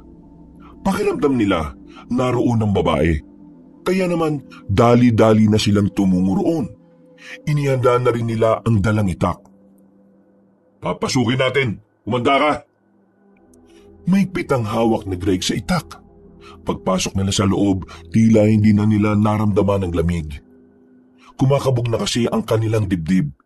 Maliwanag sa kuweba. Kada pader kasi ay may nakadikit na sulo. Halatang halata na merong naninirahan doon. Maya-maya pa, may narinig na rin silang boses ng babae. Umuungol. Tila ba gustong-gusto nito ang nangyayari. Nagtataka sila kaya binilisan nila ang paglalakad. Hanggang may marating na rin silang tila isang silid na walang pinto. May ilaw sa loob kaya agad silang lumapit doon. Pagsilip nila sa loob, nakita nila si Mang Danilo. Nakaibabaw sa babaeng maganda. Ay anak ng toko naman Nagmamadaling nagbihis ang dalawa. Yang-iya naman ang babae na tumakbo palabas ng kuweba. Hoy! Hintayin mo ko! Pambira naman Mang Danilo. Pati ba naman dito? Alam nyo, epal kayo Lalo ka na, Greg. Lagi ka nalang istorbo sa mga ginagawa ko. May hinahanap kaming tao. Malay ba naman naming nandito ka? Wala ka bang pang motel? Talagang sinetap mo pa tong kuweba para lang sa kamanyakan mo no? Anong pinagsasasabi mo? Inabutan kami ng malakas na ulan sa labas, kaya dito kami napadpad. Sa mga damuhan lang sana kami para romantic, biglang umulan. Ano magagawa ko? Ito yung una naming nakita. Buisit talaga kayo. Ibig sabihin, hindi kayong gumawa ng mga ilaw-ilaw sa pader? Bakit naman ako magsasayang ng oras para gumawa nun? Titira ba ako rito? Kung ganon, meron talagang nakatira dito. Natataranta sila nang marinig nila isang malakas na pag-angil ng aswang. Lalong-lalo na ang matandang si Danilo. Naghanap agad sila ng mapagtataguan. Merong papag sa loob ng silid na yon kung saan sila nagtago. Pinagkasya nila ang mga sarili nila roon, wag lamang silang makita ng mga aswang. Lalong nanlaki ang kanilang mga mata nang makita nilang binagsak sa mismong harapan nila ang bangkay ng isang babae. Ang babaeng kasama sana ni Mang Danilo sa ibabaw ng kama. Tumatagas ang dugo mula sa leeg at balikat nito. Nakadilat at nakatingin pa sa kanila. Sa hindi inaasahang pagkakataon, nakalika ng ingay si Mang Danilo dahil sa pagkabigla. Buti na lang, hindi sila narinig ng mga aswang dahil sumaglit lang yon. Pag-alis ng mga nilalang, sakalang lumabas ang tatlo. Nakatingin sila sa kaawa-awang babae. Gagi, kawawa naman to pre. Wala na tayong magagawa dyan. Patay na yan eh. Kailangan na lang natin makalabas sa kuwebang to. Balikan natin kapag wala na sila ulit. Si Jessie, patay na. Hindi to pwede. Huy, sumama ka na sa amin. Aalis kami rito. Paano na to? Wala na si Jessie. Si Jessie ko. Huy, makinig ka. Kapag hindi ka sumama sa amin, mamamatay ka rin. Wala ka nang magagawa sa buhay na namatay. Basta, ikaw may kasalanan yan. Sumama ka na lang sa amin kung mahal mo pa buhay mo. Hindi ako papayag. Papatay ko mga aswang na yan. Huy, wisit ka. Huwag ka sumigaw. Tinakpan ni Tolits ang bibig na matanda sa pagkabahala na baka marinig sila ng mga aswang. Nagwawala si Mang Danilo. Gustong-gustong gantihan ng mga aswang. Nang makita nilang kumalma na nga si Mang Danilo, tinanggal na rin ni Tolits ang kanyang kamay. Huminga ng malalim ang matandang lalaki. Pero huli na kahit na natauhan na rin ito dahil ang mga aswang ay papunta na sa kanilang kinalalagyan. Agad na lumabas ang tatlo sa silid na yon. Hila-hila ni Tolits si Mang Danilo. Hindi na nila alam kung saan patungo ang kanilang dinaraanan. Basta ang nasa isip lamang nila ay kailangan nilang makaalis ng buhay doon. Pagdating nila sa malawak na parte ng kuweba, isang lalaking aswang ang sumalubong sa kanila. Napatigil sila sa pagtakbo. Kailangan nilang kalabanin ang isang yon bago sila makapagpatuloy. Patayin na muna natin to. Bilisan lang natin kung hindi. Darating pa yung iba. Bilisan, kakayanin man natin yan. Alalayan mo na lang yung matandang yan. Ako nang bahala. Sigurado ka ba? Baka naman mas mauna ka bang mamatay kaysa dito kay Mang Danilo ha? Kung hindi natin haharapin yan, wala ring mangyayari. Sige na, gumilid kayo. Pumorma na si Greg. Itinutok na niya sa aswang ang kanyang patalim. Pero tila hindi man lang nakaramdam ng kahit kaunting takot ang nasa harapan niya. Ilang sandali pa, biglang gumapang ng mabilis ang aswang patungo sa kanya. Lumundag yon at saka tinangkang patamaan siya ng mahaba nitong kuko. Nakailag siya, pero sa pangalawang atake ng aswang, hindi na niya ito naiwasan. Nasugatan siya ng mahaba sa kaliwang braso niya. Buwisit na aswang to ah! Muling umatake ang nilalang. Sa puntong ito, alam na ni Greg na mahihirapan na siyang ilagan yon. Nagdasal na lang siya na sana biglang magkaroon ng himala. Pagkalmot sa kanya ng aswang, nagulat siya dahil nagawa niya itong ilagan. Tila nagkaroon din ng sariling utak ang kanyang kamay. Bigla na lamang din niyang itinaga ang aswang. Tinamaan naman yon sa bandang liig.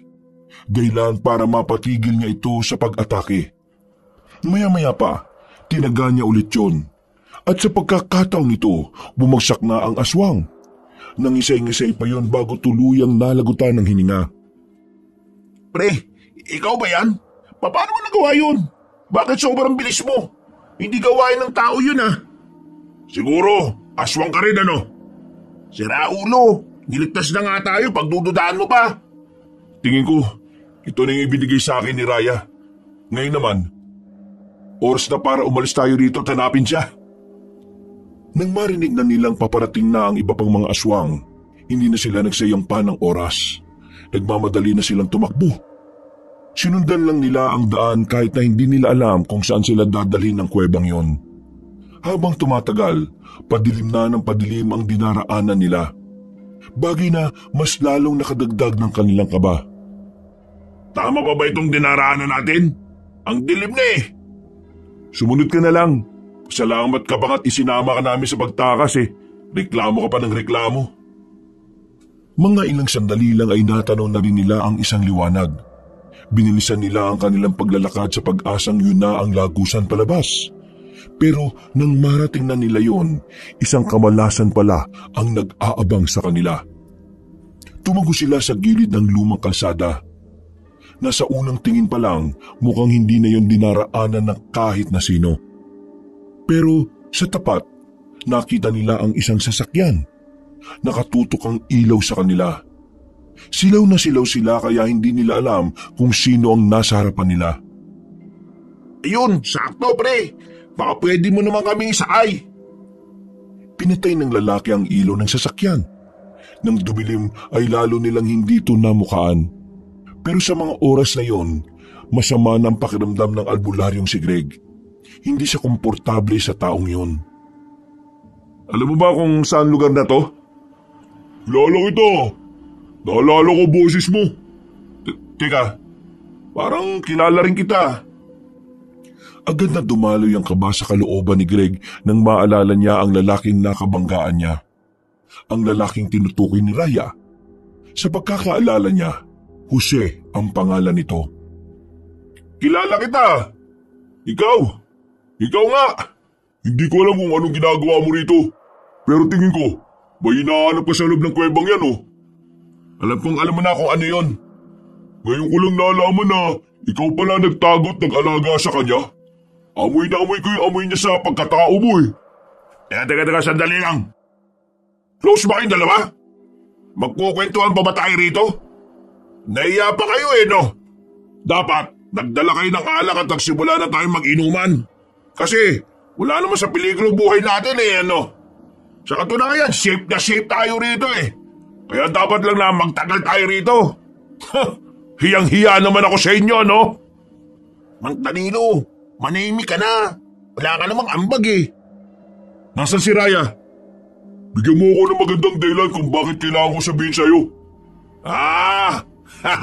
Naiintindihan ko na. Ito pala eh, love triangle. Kung hindi mo siya ibibigay, mapipilitan akong paslangin ka. At ano magagawa ng isang mababang uring albularyo na kagaya mo? Ang taas yata ng tingin mo sa sarili mo dahil aswang ka. Baka nakakalimutan mo, nilikha ang tao na mas mataas sa lahat. Di mo ako masisindak sa mga ganyang galawan. Kung gusto mo makuha si Raya, patayin mo muna ako. Tolits, gumilit muna kayong dalawa. Inihanda na ni Greg ang kanyang sarili. Agad namang umatake sa kanya ang lalaking si Jose. Kakaiba ang bilis ng aswang. Hindi na ito namalaya ni Greg. Kaya naman nahablot siya nito sa balikat. Binalibag siya nito sa gilid ng puno. Tumama ang likod niya roon na naging dahilan para hindi kaagad siya makabangon. Ang karaniwang tao ka lang na natutong manggamot eh. Ang lakas naman ng loob mong hamunin ng isang aswang na kagaya ko. Huwag ka maging kampante. Wala kang nalalaman sa tunay kong pagkatao. Di aalamin ko ngayon bago kita ilibig sa lupa. Nilapitan siya ulit ng lalaki. Hinawakan naman siya sa bukat sa kasapilitang inangat. Hindi pa ito nakontento. Sinuntok siya ng ilang ulit sa sikmura. Sa puntong yon, nababahala na si Tolits at Mang Danilo. Kitang-kita nila kung papaanong madihado ang lalaking si Greg. Pero hindi nagpatinag ang lalaking si Greg. Kahit na hinang-hina ng kanyang tuhod, ay ginawa niya pa rin ang makakaya niya para makabangon. Sa halip na panghinaan ng loob, mas lalo pa siyang ginanahan. At bumabangon ka pa talaga ha? Gusto mo pa bang masaktan? Tingnan natin ang daldal mo. Ipinikit ni Greg ang kanyang mga mata. Sinubukan niyang palabasin ang kalakasan na binigay sa kanya ng babaeng si Raya. Pagdilat niya, nararamdaman na niya ang enerhiya na dumadaloy sa kanyang ugat. Ang kaninang gegewang-gewang ay nakakatayo na ulit ng tuwid. Nagtaka ang aswang na si Jose. Hindi ito makapaniwala na makaka-recover ang albularyo. Humarap itong muli na parang wala lang nangyari. Yan ang tropa ko! Teka, anong nangyayari? Akala ba kanina mamamatay na siya? Pinagdarasal mo yatang siraulo eh. Wala kang galang sa matanda. Sa'yo lang, buwang ka kasi. Sa mga sandaling ito, nakaramdam ng inis ang aswang na si Jose. Kaya naman ipapakita na rin ito ang tunay nitong kalakasan. Mukhang inilabas mo na talaga kung ano ka ha? Pwes, tatapatan lang kita para naman hindi nakakaya. Bigyan mo ako ng magandang... Hindi na naituloy pa ni Jose ang sasabihin na mabilis na tumakbo si Greg. Nang makalapit ito, isang malakas na suntok ang pinakawalan nito. Nagawa namang makailag ni Jose, pero nakalapit ulit si Greg. Hindi na namalayan ni Jose na nasa gilid na pala si Greg. Tumama ang malakas na suntok sa mukha ni Jose. Dahilan para magkanda bungi-bungi ang ngipin nito. Anong klaseng nilala ka? Ano ka na ba namang sabayan ng kagaya kong aswang ha? Nagbago ng mukha si Jose. Nagkaroon ito ng mahahabang pangil. Noong mga sandaling yon, mas lalong bumangis ang kalaban ni Greg. Kasing bilis na rin niya ito.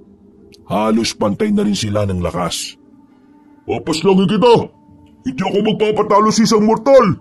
Papaslangin kita! Hindi yan sinasabi no? Ginagawa yan! Nagsulubong ng suntok ang dalawa. Natamaan ni Jose si Greg sa braso, pero tinamaan naman ni Greg ang aswang sa panga. Hindi pa roon natatapos ang laban. Mas nagpalitan pa sila ng maraming suntok. Hindi nila namamalayan na lumalayo na pala sila. Nakarating na sila sa lumang tunay. Magaling ka! Masaya ako ngayon kasi matatapos ang mahabang panahon. Nagkaroon ako ng kalaban na kayang tumagal sa akin. Mukhang matagal ka na palang nakaranas ng mga ganitong laban ha. Nakakaya ka. Ako, ngayon pa lang. Pero pinahirapan ka na ng isang baguhan. Tumigil ka!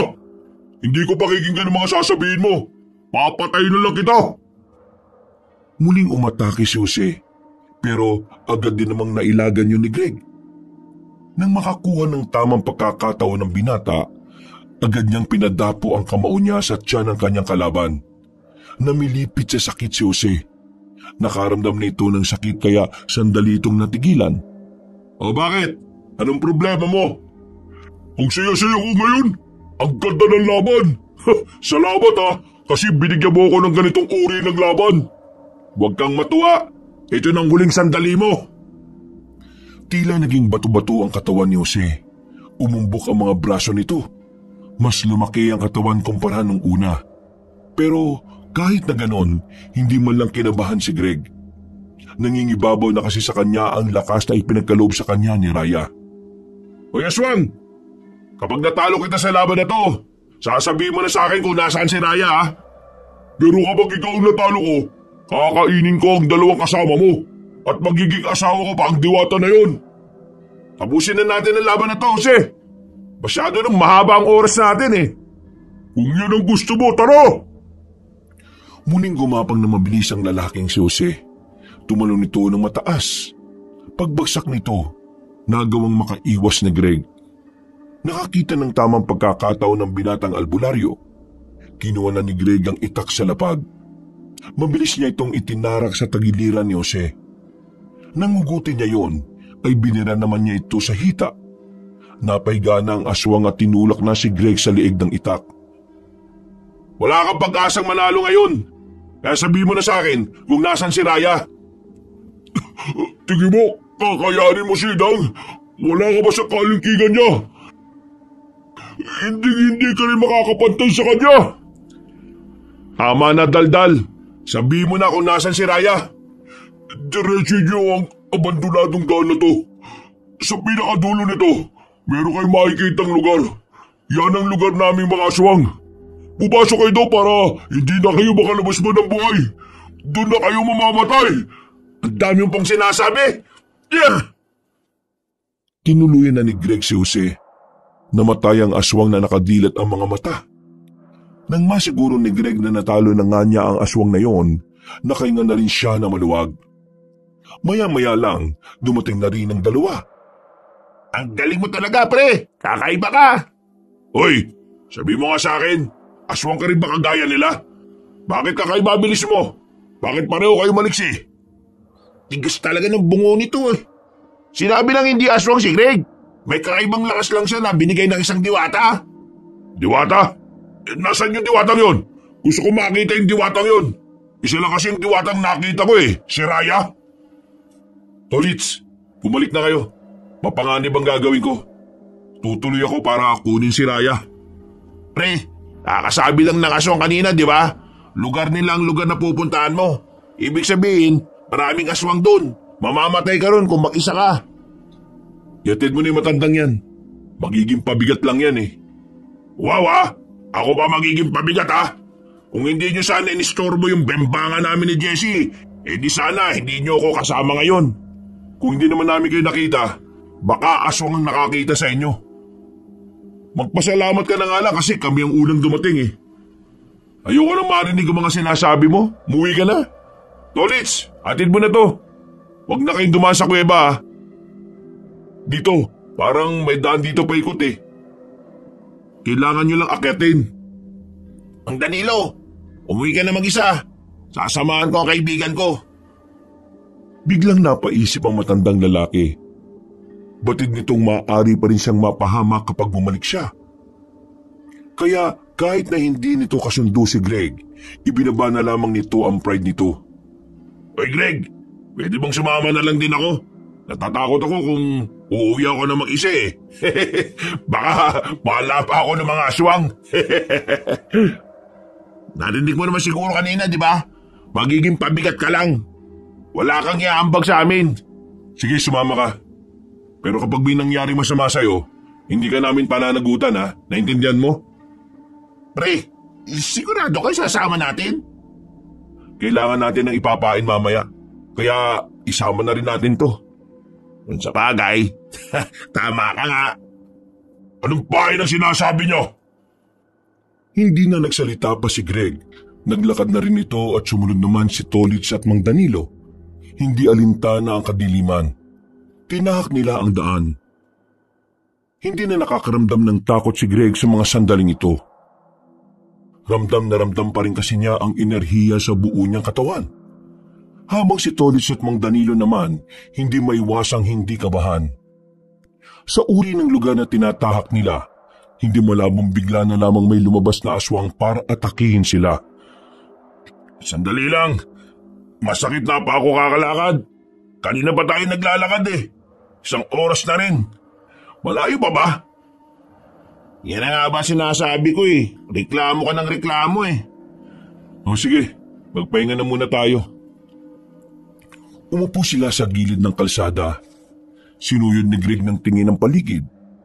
Ganun na ganun ang mga lugar na napapanood niya sa pelikula. Hindi niya inakala na malalagay din pala siya sa ganoong uri ng sitwasyon. Huminga na lamang ng malalim si Greg. Naisip na naman niya ang babaeng si Raya.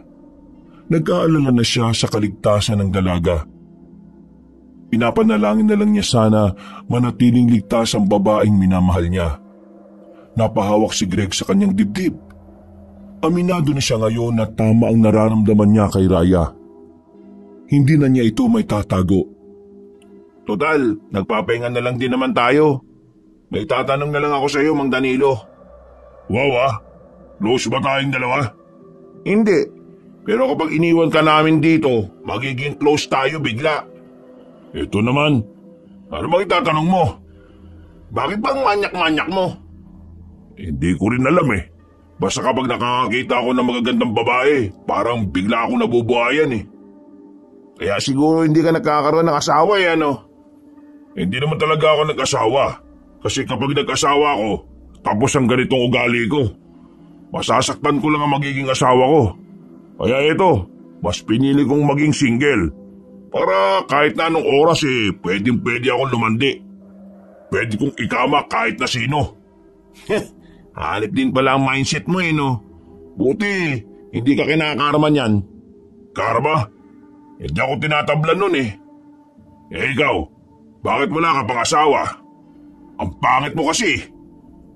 Sus, nagsilita yung kulubot na mukha Itong kulubot na ito, marami na itong nilamukot. Sus, kung ako sa'yo, gumawa ka na ng kabutihan. Konting panahon na lang ay tatagal mo, manyakis ka pa rin. Magbabago na nga sana ako Natagpuan ko na yung babaeng mamahalin ko ng totoo. Ang kaso, namatay naman siya kanina. Ha? Kasintahan mo yung babaeng yun? Sa lahat ng babaeng nakipaglandian sa akin, siya lang naman ang sineryoso ko Mahal niya ako kahit na matanda na ako. Kahit wala akong binabayad na pera sa kanya, mahal niya ako. Pero sadyang malupit sa akin ang tanda na Ayaw yatang magbago ako. Yan ang karma mo. Sabi mo hindi ka tinatablan ng karma. Isang malalim na paghinga na lamang ang nagawa ng matandang si Danilo. Ito ang unang pagkakataon na napansin ni Greg na parang tumino ng bagya ang matanda. May konting panahon ka pa naman sa mundo Pwedeng-pwede ka pang magbago. Bakit ba ako magsalita kayo para ngayon na ako mamamatay? Depende. Malay mo, pagdating natin sa lugar ng mga aswang mauuna ka na pala. Napalunok na lang ng laway ang matandang si Mang Danilo. Maya-maya lang din ay nagpatuloy na rin sila sa kanilang paglalakad. Mahaba pa ang kanilang tinahak. Pero makalipas lang ulit ang isang oras, nakita na nila ang isang maliwanag na komunidad. Tila buhay na buhay sa malayuan. Sa unang tingin, para lang itong normal na lugar. Pero kapag naaalala ni Greg ang sinabi sa kanya ng nakalabang aswang, hindi niya maiwasang hindi kabahan. Batid niya na sa oras na humakbang sila patungo roon, nasa hukay na ang kabilang paan nila. Ano nang gagawin natin ngayon? May sinasabi yung nakalabang ko kanina. Inang ang tinuturing nilang pinuno. Hindi tayo dapat maging kampante. Wala tayong ideya sa inang na yun Kaya dapat mag-ingat tayo sa mga kilos natin. Sige, dito na muna tayo. Oobserbahan muna natin ang lugar. Mag-iisip tayo kung paano natin hahanapin si Raya dyan. Sa ngayon, samantalayin natin ang oras na ito para makapagpahinga. Mukhang hindi na tayo makakalabas ng buhay sa lugar na yan Baka hindi ko na masimulan ng pagbabago ko. Huwag ka masyado mag-isip ng negatibo. Mas lalo tayong hindi makakausad kung matatakot tayo Sa aming mga albularyo, kapag palagi mong iniisip yung negatibong resulta, wala kang magagawang epektibong gamot. Kaya ang ginagawa ko, iniisip ko na magiging maayos ang lahat. Ang kailangan ko lang, magtiwala. Yun ang ginagawa ko sa kahit saang bagay. O yan, may natutunan ka na naman. Hindi yung puro susot puwet na lang ng babae ang nasa isip mo. Isang oras na silang naghintay. Kahit na basang-basa pa ang kanilang suot, na natili sila roon. Tumila na rin naman ang ulan, pero hindi pa rin sila nakakabuo ng matinong plano. Dito lang kayo. O bakit? Ano na naman ang gagawin mo, pre? Susubukan kong makalapit. Mabilis naman ako Kaya kung sakaling makahalata sila, mabilis din ako makakaalis. Kailangan ko makapagmasid ng mas malapit. Meron ako naisip na paraan para makapasok kayong dalawa sa lugar na yan nang hindi nila napapansin. Ano namang paraan? Gawin niyo akong pain. Uy, nagbibiro lang si Greg kanina. Bakit mo naman sineryoso? Kahit hindi niya sabihin, ito pa rin ang unang ideya na papasok sa utak ko. Kailangan natin itong subukan. Paano natin gagawin yan? Lalapit ako sa lugar nila. Magpapanggap akong baliw na naliligaw. Pupukawin ko yung atensyon nila. Kapag nasa akin ang atensyon ng mga yan, gumawa na kayo ng paraan para makapasok. Ako naman, mas gagawa ko ng eksena para mapilitan silang asikasuhin ako. Kapag nakuha nyo na si Raya, mauna na kayo. Paano kung patayin ka nila? Ang sabi nila, ang mga aswang, hindi basta-basta kumakain ng matanda. Kumbaga, bulok na ang laman loob ng mga nasa edad ko. Hindi nila ako pagkakainteresan. Una nilang iisipin, paano ako nakarating sa lugar nila. Pero dahil nga nagpapanggap akong baliw, iisipin nilang naligaw lang ako. Kung sakali mang pumalpak ang ideya ko at patayin nila ako, tanggapin na lang natin. Kahit na mukhang alanganin ang naisip ng matandang si Danilo, sinubukan na lang ni Greg ang pagkatiwalaan nito. Positibo ang kanyang pananaw sa pinaplano nila. Kaya na makabuelo sila, sinimulan na rin nila ang kanilang binabalak. Palihim silang lumapit. Nang ilang metro na lang ang distansya nila, naunang lumabas ang matandang lalaki. Nilagyan pa nito ng putik ang mukha at ilang parte ng katawan. Bago makalapit, nagbaliw-baliwan na si Mang Danilo. Kung ano-ano ang mga sinasabi nito para lang maging kapani-paniwala ang ginagawa. Ganap na ganap ah. Parang sanay na siya. Pare, seryosohan na to. Mag-focus ka na. Pinanood lamang nila ang ginagawa ni Mang Danilo. Nang makita nilang nakapasok na yun sa arko ng lugar, narinig na lamang nilang sumigaw ang matanda. Nasaan si Jessie? Mahal ko Jessie! Nasaan ka na? Oh, nagsaing ka na ba? Aba, anong lugar to? Teka, nasa Amerika na yata ako eh. Hoy, lalaki, kilala mo ba si Mario? Kilala mo? Sinong nakakakilala kay Mario? Kilala niya si Jessie. Kilala nating lahat. Sa ginawa ni Mang Danilo, nakita nilang naglabasan ng bahay ang mga naroon. Nasa bakuran na ang mga aswang. Nakatingin sa matanda. Pinagpatuloy lang ni Mang Danilo ang ginagawa niya. Lumigid-ligid pa ito sa putik na parang bata. Pre, dali, pagkakataon na natin to. Pinagkaguluhan na ang matandang si Danilo. May ilang aswang na natatawa sa ginagawa niya. Pinagdiskitahan ang matanda. Ginawang katatawanan pero maya-maya lang din may dumating na ilang kalalakihan at kinuha si Mang Danilo. Sa puntong yon, tuluyan ang nakapasok si Greg at Tolitz. Dumaan silang dalawa sa gilid. Sa isang iglap lang, malayo-layo na kagad ang narating nila Greg at Tolitz. Anong ginagawa mo? Nagko-concentrate ako. Ha? Bakit? Kapangyarihan at lakas ni Raya ginagamit ko. Kaya magagamit ko rin to para malaman kung nasan siya ngayon dito. Ang bihira naman pre. Dapat kanino pa iniisip yan nung nandun tayo sa malayo. Ngayon lang sumagi sa utak ko eh. Kaya manahimik ka na muna. Sa likodan ng bahay umupo si Greg at ipinikit niya ang kanyang mga mata. Huminga ito na malalim. Dinadama nito ang paligid. Maya-maya pa, naramdaman na rin niya ang presensya ni Raya.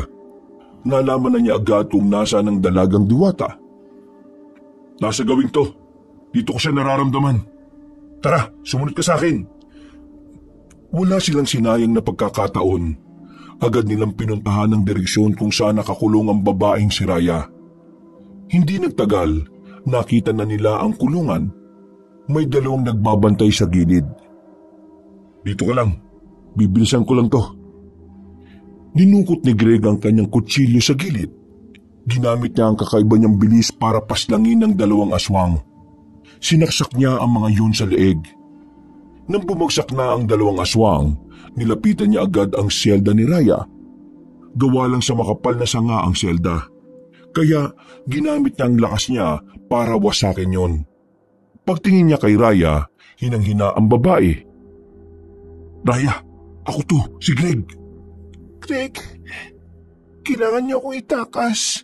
Sa linggo, kapag wala ng ulan at kapag bilog na ang buwan, gagamitin na nila ako. Kailangan ko na makalis dito bago pa dumating ang araw na yon. Huwag ka magsalita, itatakas na kita dito. Kinuha na ni Greg ang babae. Nakarating sila kay Tolitz na walang nakakakita sa kanila. Tiningnan na muna ni Greg ang paligid. At nang masigurong ligtas ang kanilang daraanan, hindi na sila nagsayang ng oras. Umalis na sila agad doon. Pero bago sila makalabas sa lugar na yon, bigla na lamang nilang naalala si Mang Danilo. Pero sabi niya, mauna na tayo, di ba? Kailangan natin iligtas si Mang Danilo. Siya ang dahilan kung bakit natin nakuha si Raya. Pero kakaunting kibot na lang makakalabas na tayo eh. Babalik pa ba tayo? Baka masayang lang yung sakripisyo ni Mang Danilo kapag nahuli rin tayo. Alam ni Greg na may punto naman talaga ang kanyang kaibigan. Kaya kalaunan, pumayag na rin siyang lisanin ng lugar na yun. Nagmamadali silang lagpasan ng arko. Nang nasa kagubatan na sila, naghanap na muna sila na matataguan ng maramdamang may mga aswang na umaaligid sa gubat. Greg, maraming salamat sa inyo, lalo na sa iyo. Siyempre, ililigtas kita. Bakit naman hindi boyfriend ka niya at girlfriend mo siya? Pwede ba? Huwag ngayon, Tolits. Raya, ano ba nangyari sa'yo? Bakit kayo nanghina? May ginawa silang ritual kanina. Parte yun ng pag-angkin nila sa kaluluwa ng isang diwata. Alam mo ba kung paano natin sila tatalunin? Kailangan mo mapaslang ang tinatawag nilang inang. Ang matandang babae na may pangalang Mahalungad. Isang sinaunang aswang. Kapag napatay mo siya, mamamatay na rin ng kusang ibang aswang. Konektado mga buhay nila. Oh, yun naman pala eh. Ayaw mo na yan, pre. Hindi niyo dapat maditin si Mahalungad. Kahit matanda na siya, malakas pa rin siya. Greg, bibigyan kita ulit ng kapangyarihan para makayanan mong tapatan ng pinuno ng mga aswang. Hindi, wag na. Kapag ginawa mo yan, baka kung ano mangyari sa'yo. Magiging maayos lang ako. Huwag mo kong intindihin. Kailangan mo siyang matalo, Greg. Ikaw lang ang makakatalo sa kanya. Pre, sundin mo na lang ang sinasabi niya. O sige, papayag na ako. Pero ipangako mo sa akin magiging ayos ka lang. Akin na ang mga kamay mo. Umikit ang dalaga. Ilang segundo lang, naramdaman na ni Greg na nagiinit na ang kanyang katawan. Parang may gumagapang na kuryente. Lumakas ang kanyang mga pandama. Pakiramdam niya ay sobrang gaan ang kanyang katawan. Matapos yun, bumitaw na si Raya sa kanya. Nawalan na ito ng malay. Raya! Uy! Ano nangyayari sa iyo? Huwag ka maingay. Baka may makarinig sa atin. Hinawakan ni Greg ang pulso ni Raya. Nakahinga siya na maluwag ng mapagtantong buhay pa ang babae. Pre, ikaw na bahala sa kanya. Dumang ka sa gawin yun. Ilayo mo na siya dito agad. Susuyurin ko ang kagubatan. Bakit hindi ka nalang sumabay? Kapag sumabay ako sa inyo, malalagay lang din kayo sa kapamakan. Dito lang ako. Haharangin ko ang mga aswang nahahabol sa inyo. Ihatid ko muna kayo dun sa akasya. Hanggang dun lang ako. Binuhat na ni Tolit si Raya. Lumabas na sila sa kanilang pinagtataguan. Nang marating na nila ang puno ng akasya, bigla na lamang lumabas ang matandang babae mula sa likuran ng puno. Dahil sa biglang pagsilip ng buwan sa mga ulap, natamaan ng liwanag ang matandang babae. Nakangiti ito sa kanila. Parang sobrang saya nitong makita silang magkakasama. Ikaw? Ikaw yung matandang nagtanong sa akin nun, di ba? Oo, ako nga. Buti naman at naaalala mo pa ako. Ikaw bang sinasabi nilang Mahalungad? Ang sinaunang aswang? Oo, ako nga. At nandito ako para iligtas kayo sa tiyak na kapamakan. Iligtas? Ngayiba ka na ba? Ililigtas ko kayo sa kapamakan. Hindi ko kayo sasaktan. Yun ay kung ibibigay ninyo ng mapayapa ang babaeng yan. Tingin mo talaga ibibigay namin siya sa'yo? Matapos naming ibuwis ang buhay namin para lang makuha siya? Sinasabi mo bang mas pipiliin mong mamatay kaysa umuwi ng buo? Mas pipiliin ko pang patayin ka kaysa ibigay siya sa'yo. Hibang ka na ba? Tumawa ng mahina ang matanda. Ramdam ni Greg ang pagiging kampante nito. Bagay na nagdudulot naman ng kaunting pagkabahala para sa kanya. Hinanda na niya ang kanyang itak. Pumorma na ang binata at pinatabi na niya si Tolis na pasan pa rin si Raya. Patawarin sana ako ng Diyos dahil ito ang unang pagkakataon na papatol ako sa matanda. Babae pa. Tumawa ulit si Mahalungad sa kanya.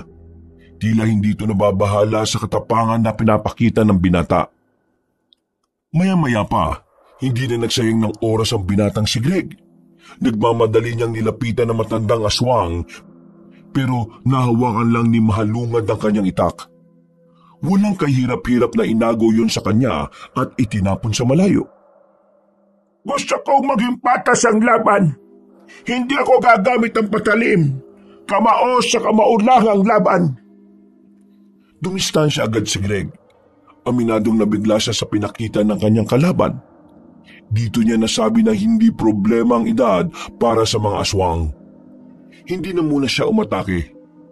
Nag-isip siya kung anong paraan ang magiging epektibo. Muli, pinagana na naman niya ang kapangyarihan na bigay ni Reyna. Ginamit niya ito para makagawa ulit ng pag-atake. Sa sobrang bilis niya, hindi na niya nagawa pang ilagan si Mahalungad. Nagawa niya itong suntukin sa mukha. Tumilapon ang magandang babae. Hindi pa nga siya nakontento, sinundan niya agad yon. Ang kaso, madaling nakabangon na matanda. Nakatayo ito agad na parabang walang nangyari. Binibigyan pa kita ng isa pang pagkakataon. Ibalik mo na sa akin na mapayapa ang babaeng yan. Hindi ko kayo sasaktan. Kung talagang malakas ka, kukunin mo siya sa akin nang hindi nagpapaalam. Ang kaso, hindi ka malakas eh. Alam mong magiging hadlang din ako sa'yo, kaya gusto mong idaan sa maayos na usapan. Pwes, pasensyaan tayo. Ako magiging hadlang sa gusto mong mangyari. Hindi mo ako naiintindihan. Wala akong dapat intindihin. Baluktot ang katwiran mo eh. Humanda ka ngayon. Susunod ka na sa lalaking si Jose. Ano nangyari kay Jose? Anong nangyari sa kanya? Eh di pinaslang ko siya dahil sinubukan niya kaming... Pinaslang mo ang pinagkakatiwalaan ka? Kahit sinong pinagkakatiwalaan mo, basta aswang, papaslangin ko. Nakita na lamang ni Greg na nanggigigil na ang matandang babae. Unti-unti na itong nagbago ng anyo. Ang kuba niyang likod ay bigla na lang tumuwid. Dumami ang buhok nito sa katawan. Lumaki rin ang mga muscle nito. Malayong malayo na ito sa matandang nakaharap niya. Para itong isang lalaki. At ang mas nakakakilabot pa sa itsura nito ay ang isang sungay na lumabas sa kaliwang parte ng ulo nito. Binigyan mo ako ng bagong dahilan para gawin ito. Humanda ka ngayon! Hindi tumugon si Greg. Inihanda niya lang ang kanyang sarili. Pagkatapos umangil ni Mahalungad, umatake na ito ng mabilis. Nakita na lamang ni Greg na nasa harapan na niya ang matanda. Hinawakan siya nito sa kwelyo at hinambalo sa puno. Dahil sa kapangyarihan na tinataglay ng kanyang katawan, ay nakabangon naman siya kagad. Pero pagtingin ni Greg sa kalaban niya, nakita niyang nasa harapan niya yun ulit. Sinipa niya ito sa muka. May hilo siyang dumistansya. Napatukot pa siya sa katawan ng isang puno. Isa ka lamang mortal! Ang lakas naman ng loob mo na humarap sa maalamat na aswang na kagaya ka! Ganyan na ganyan din ang sinabi sa akin ni Jose. Pero ngayon, pinapapak na siya ng mga uod.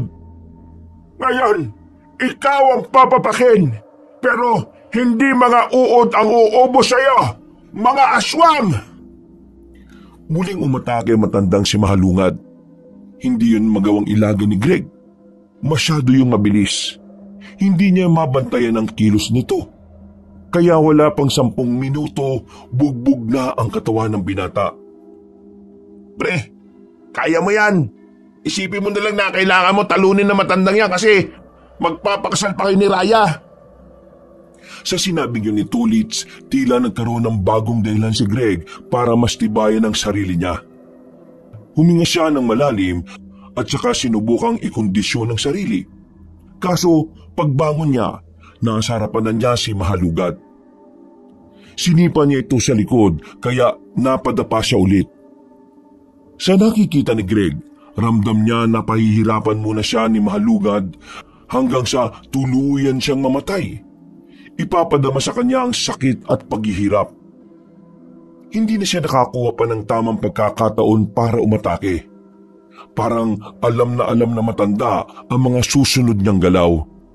Pero may naisip siyang ibang paraan. Ano bang gagawin niyo kay Raya? Tila kumalma matandang babae. Naramdaman ni Greg na kakagat ang kalaban niya sa gagawin niyang plano. Siya ang susi para mapatagal ng aswang ang pananatili sa mundong ito. Kung papayag na akong ibigay siya sa'yo, paano ko makakasiguro na palalayain mo kaming dalawa ng kaibigan ko? Uy, buwang! Anong pinagsasabi mo? Isusuko mo na lang ba sa si Raya? Pre, wala na tayong magagawa pa. Hindi ko siya kaya eh. Hindi sapat ang binigay ni Raya na kapangyarihan sa akin. Pero akala ko ba ilalaban mo ng patayan si Raya? Anong nangyari sa tapang mo? Hindi ko kilala si Raya. Ayoko masira ang pinundar ko bilang albularyo dahil sa isang problema na una sa lahat hindi naman ako sangkot. Sira ang ulo ka pala talaga eh. Tama na ang drama. Ibigay niyo sa akin ang babae, tutupad ako sa usapan at patatakasin ko na kayo. Hindi pwede. Huwag ka namang gulo. Ito lang ang tamang paraan. Wala nang iba. Hindi ako makapaniwala. Marahan na inilapag ni Tolitz ang dalaga sa lupa. Naglalapitan na yun ng matandang aswang, sinamantala ni Greg ang pagkakataon. Agad niyang pinagana ang kanyang kapangyarihan. Inipon niya ang lakas niya sa kanang kamao. Mabilis siyang nakalapit kay Mahalungad. Sinuntok niya yun sa tiyan. Sa lakas ng suntok, lumikap ito ng malakas na hangin. Sa ginawang yun ni Greg, kitang-kita kung ano ang naging epekto nito sa kalaban niya. Napaluhod ang isang tuhod ni Mahalungad. Bigla itong hiningal. Sinusubukan nitong tumayo, pero bumagsak lang din ang isa nitong tuhod. Ang lakas ng lobong linlangin ako! Anong tingin mo sa akin, tanga? Hindi ko susuko ang babaeng mahal ko sa isang kagaya mo. Gagawin ko lahat para lang mailigtas siya. Kahit na ikamatay ko pa. Hindi ko rin nahayaan na mauwi sa lahat ng mahalagang panahon ng paghihintay naming mga aswang. Kaya ako ang magtatagumpay sa laban na ito. Muling tumayo si Mahalungad. Gigewang-gewang na itong lumapit kay Greg. Pero dahil mahina na ito, madali na lang para kay Greg na ilaga ng atake na matanda. Nang makakuha ulit ng magandang pagkakataon, kinuha ni Greg ang sanga ng puno. Binali niya yun at agad na tinarak sa kaliwang dibdib ni Mahalungad. Hindi pa nakontento si Greg. Mas ibinaon niya pa ang mga sanga hanggang sa mapasukan na ng dugo ang aswang. Ito na katapusan ng lahi niyo. Makakapagpahinga na kayong lahat at wala na rin kayo mabibiktima mga tao. Hinugot ni Greg ang sanga at tuluyan ng tumumba si Mahalungad. Ang hugot na tuluyan na ng natalo mga aswang. Ang galing mo talaga. Buti na lang talaga nagets ko kagad yung pakulo mo eh. Kilala kasi kita pre. Alam kong hindi mo basta isusuko ang babaeng pinakamamahal mo. Tapos na trabaho natin dito. Kailangan na nating umuwi. Aalis na sana sila nang biglang may marinig silang paparating. Napatigil sila at muling kinuha ni Greg ang sanga. Pero si Mang Danilo ang lumabas mula sa dilim. Oo, kalma. Ako lang to. Akala namin aswang eh. Paano ka na sana? Mabuti naman at nakaligtas ka. Anong nakaligtas? Tinapon nila ako sa bangin. Buti mababa lang. Nakakapit ako. Mga lintik na aswang yan. Ayaw nga nila sa matanda. Lalo na't akala nila baliw. Teka, patay na ba yan? Tapos na ang laban. Nanalo tayo. Ngayon, kailangan na lamang nating uwi si Reyna para makapagpahinga na maayos. Nakauwi sila ng ligtas sa kanilang baryo. Masaya naman silang sinalubong ni Kapitan Roque. Kinabukasan, pinakalat ng kapitan na ang grupo ni Greg ang tumalo sa mga aswang. Marami ang humanga sa ginawa nila, pero ang pinakamagandang papuri na narinig niya ay mula kay Raya. 3 araw ang nakalipas, bumalik na rin ang sigla ng dalaga, pero ang kapangyarihan nito ay hindi pa rin nakakabalik sa katawan nito. Bagay na ipinagtataka ni Greg. Pero sa kabilang banda, ipinagpasalamat na rin niya. Alam niya kasing kapag nagkaroon na ulit ng kapangyarihan si Raya, magagamit na ng babae ang medalyon para buksan ang lagusan. Maraming salamat sa pagligtas mo sa akin, Greg. Kung hindi dahil sa'yo, wala na ako ngayon. Pasalamatan mo sarili mo, no? Kung di dahil sa kapangyarihan mo hindi na naman kita maililigtas. Pero hindi pa ba nabalik yung kapangyarihan mo? Hindi na yun babalik. At bakit? Kapag ang kapangyarihan ng isang diwata ay naipasa sa tao, hindi na yun babalik. Ipinasa ko na lahat sa iyo, Greg. Ha? Bakit mo naman ginawa yun? Hindi ka na nga makakabalik sa inyo. Paano mo magagamit ang medalyon kung nasa akin na ang kapangyarihan na dapat ay nasa iyo?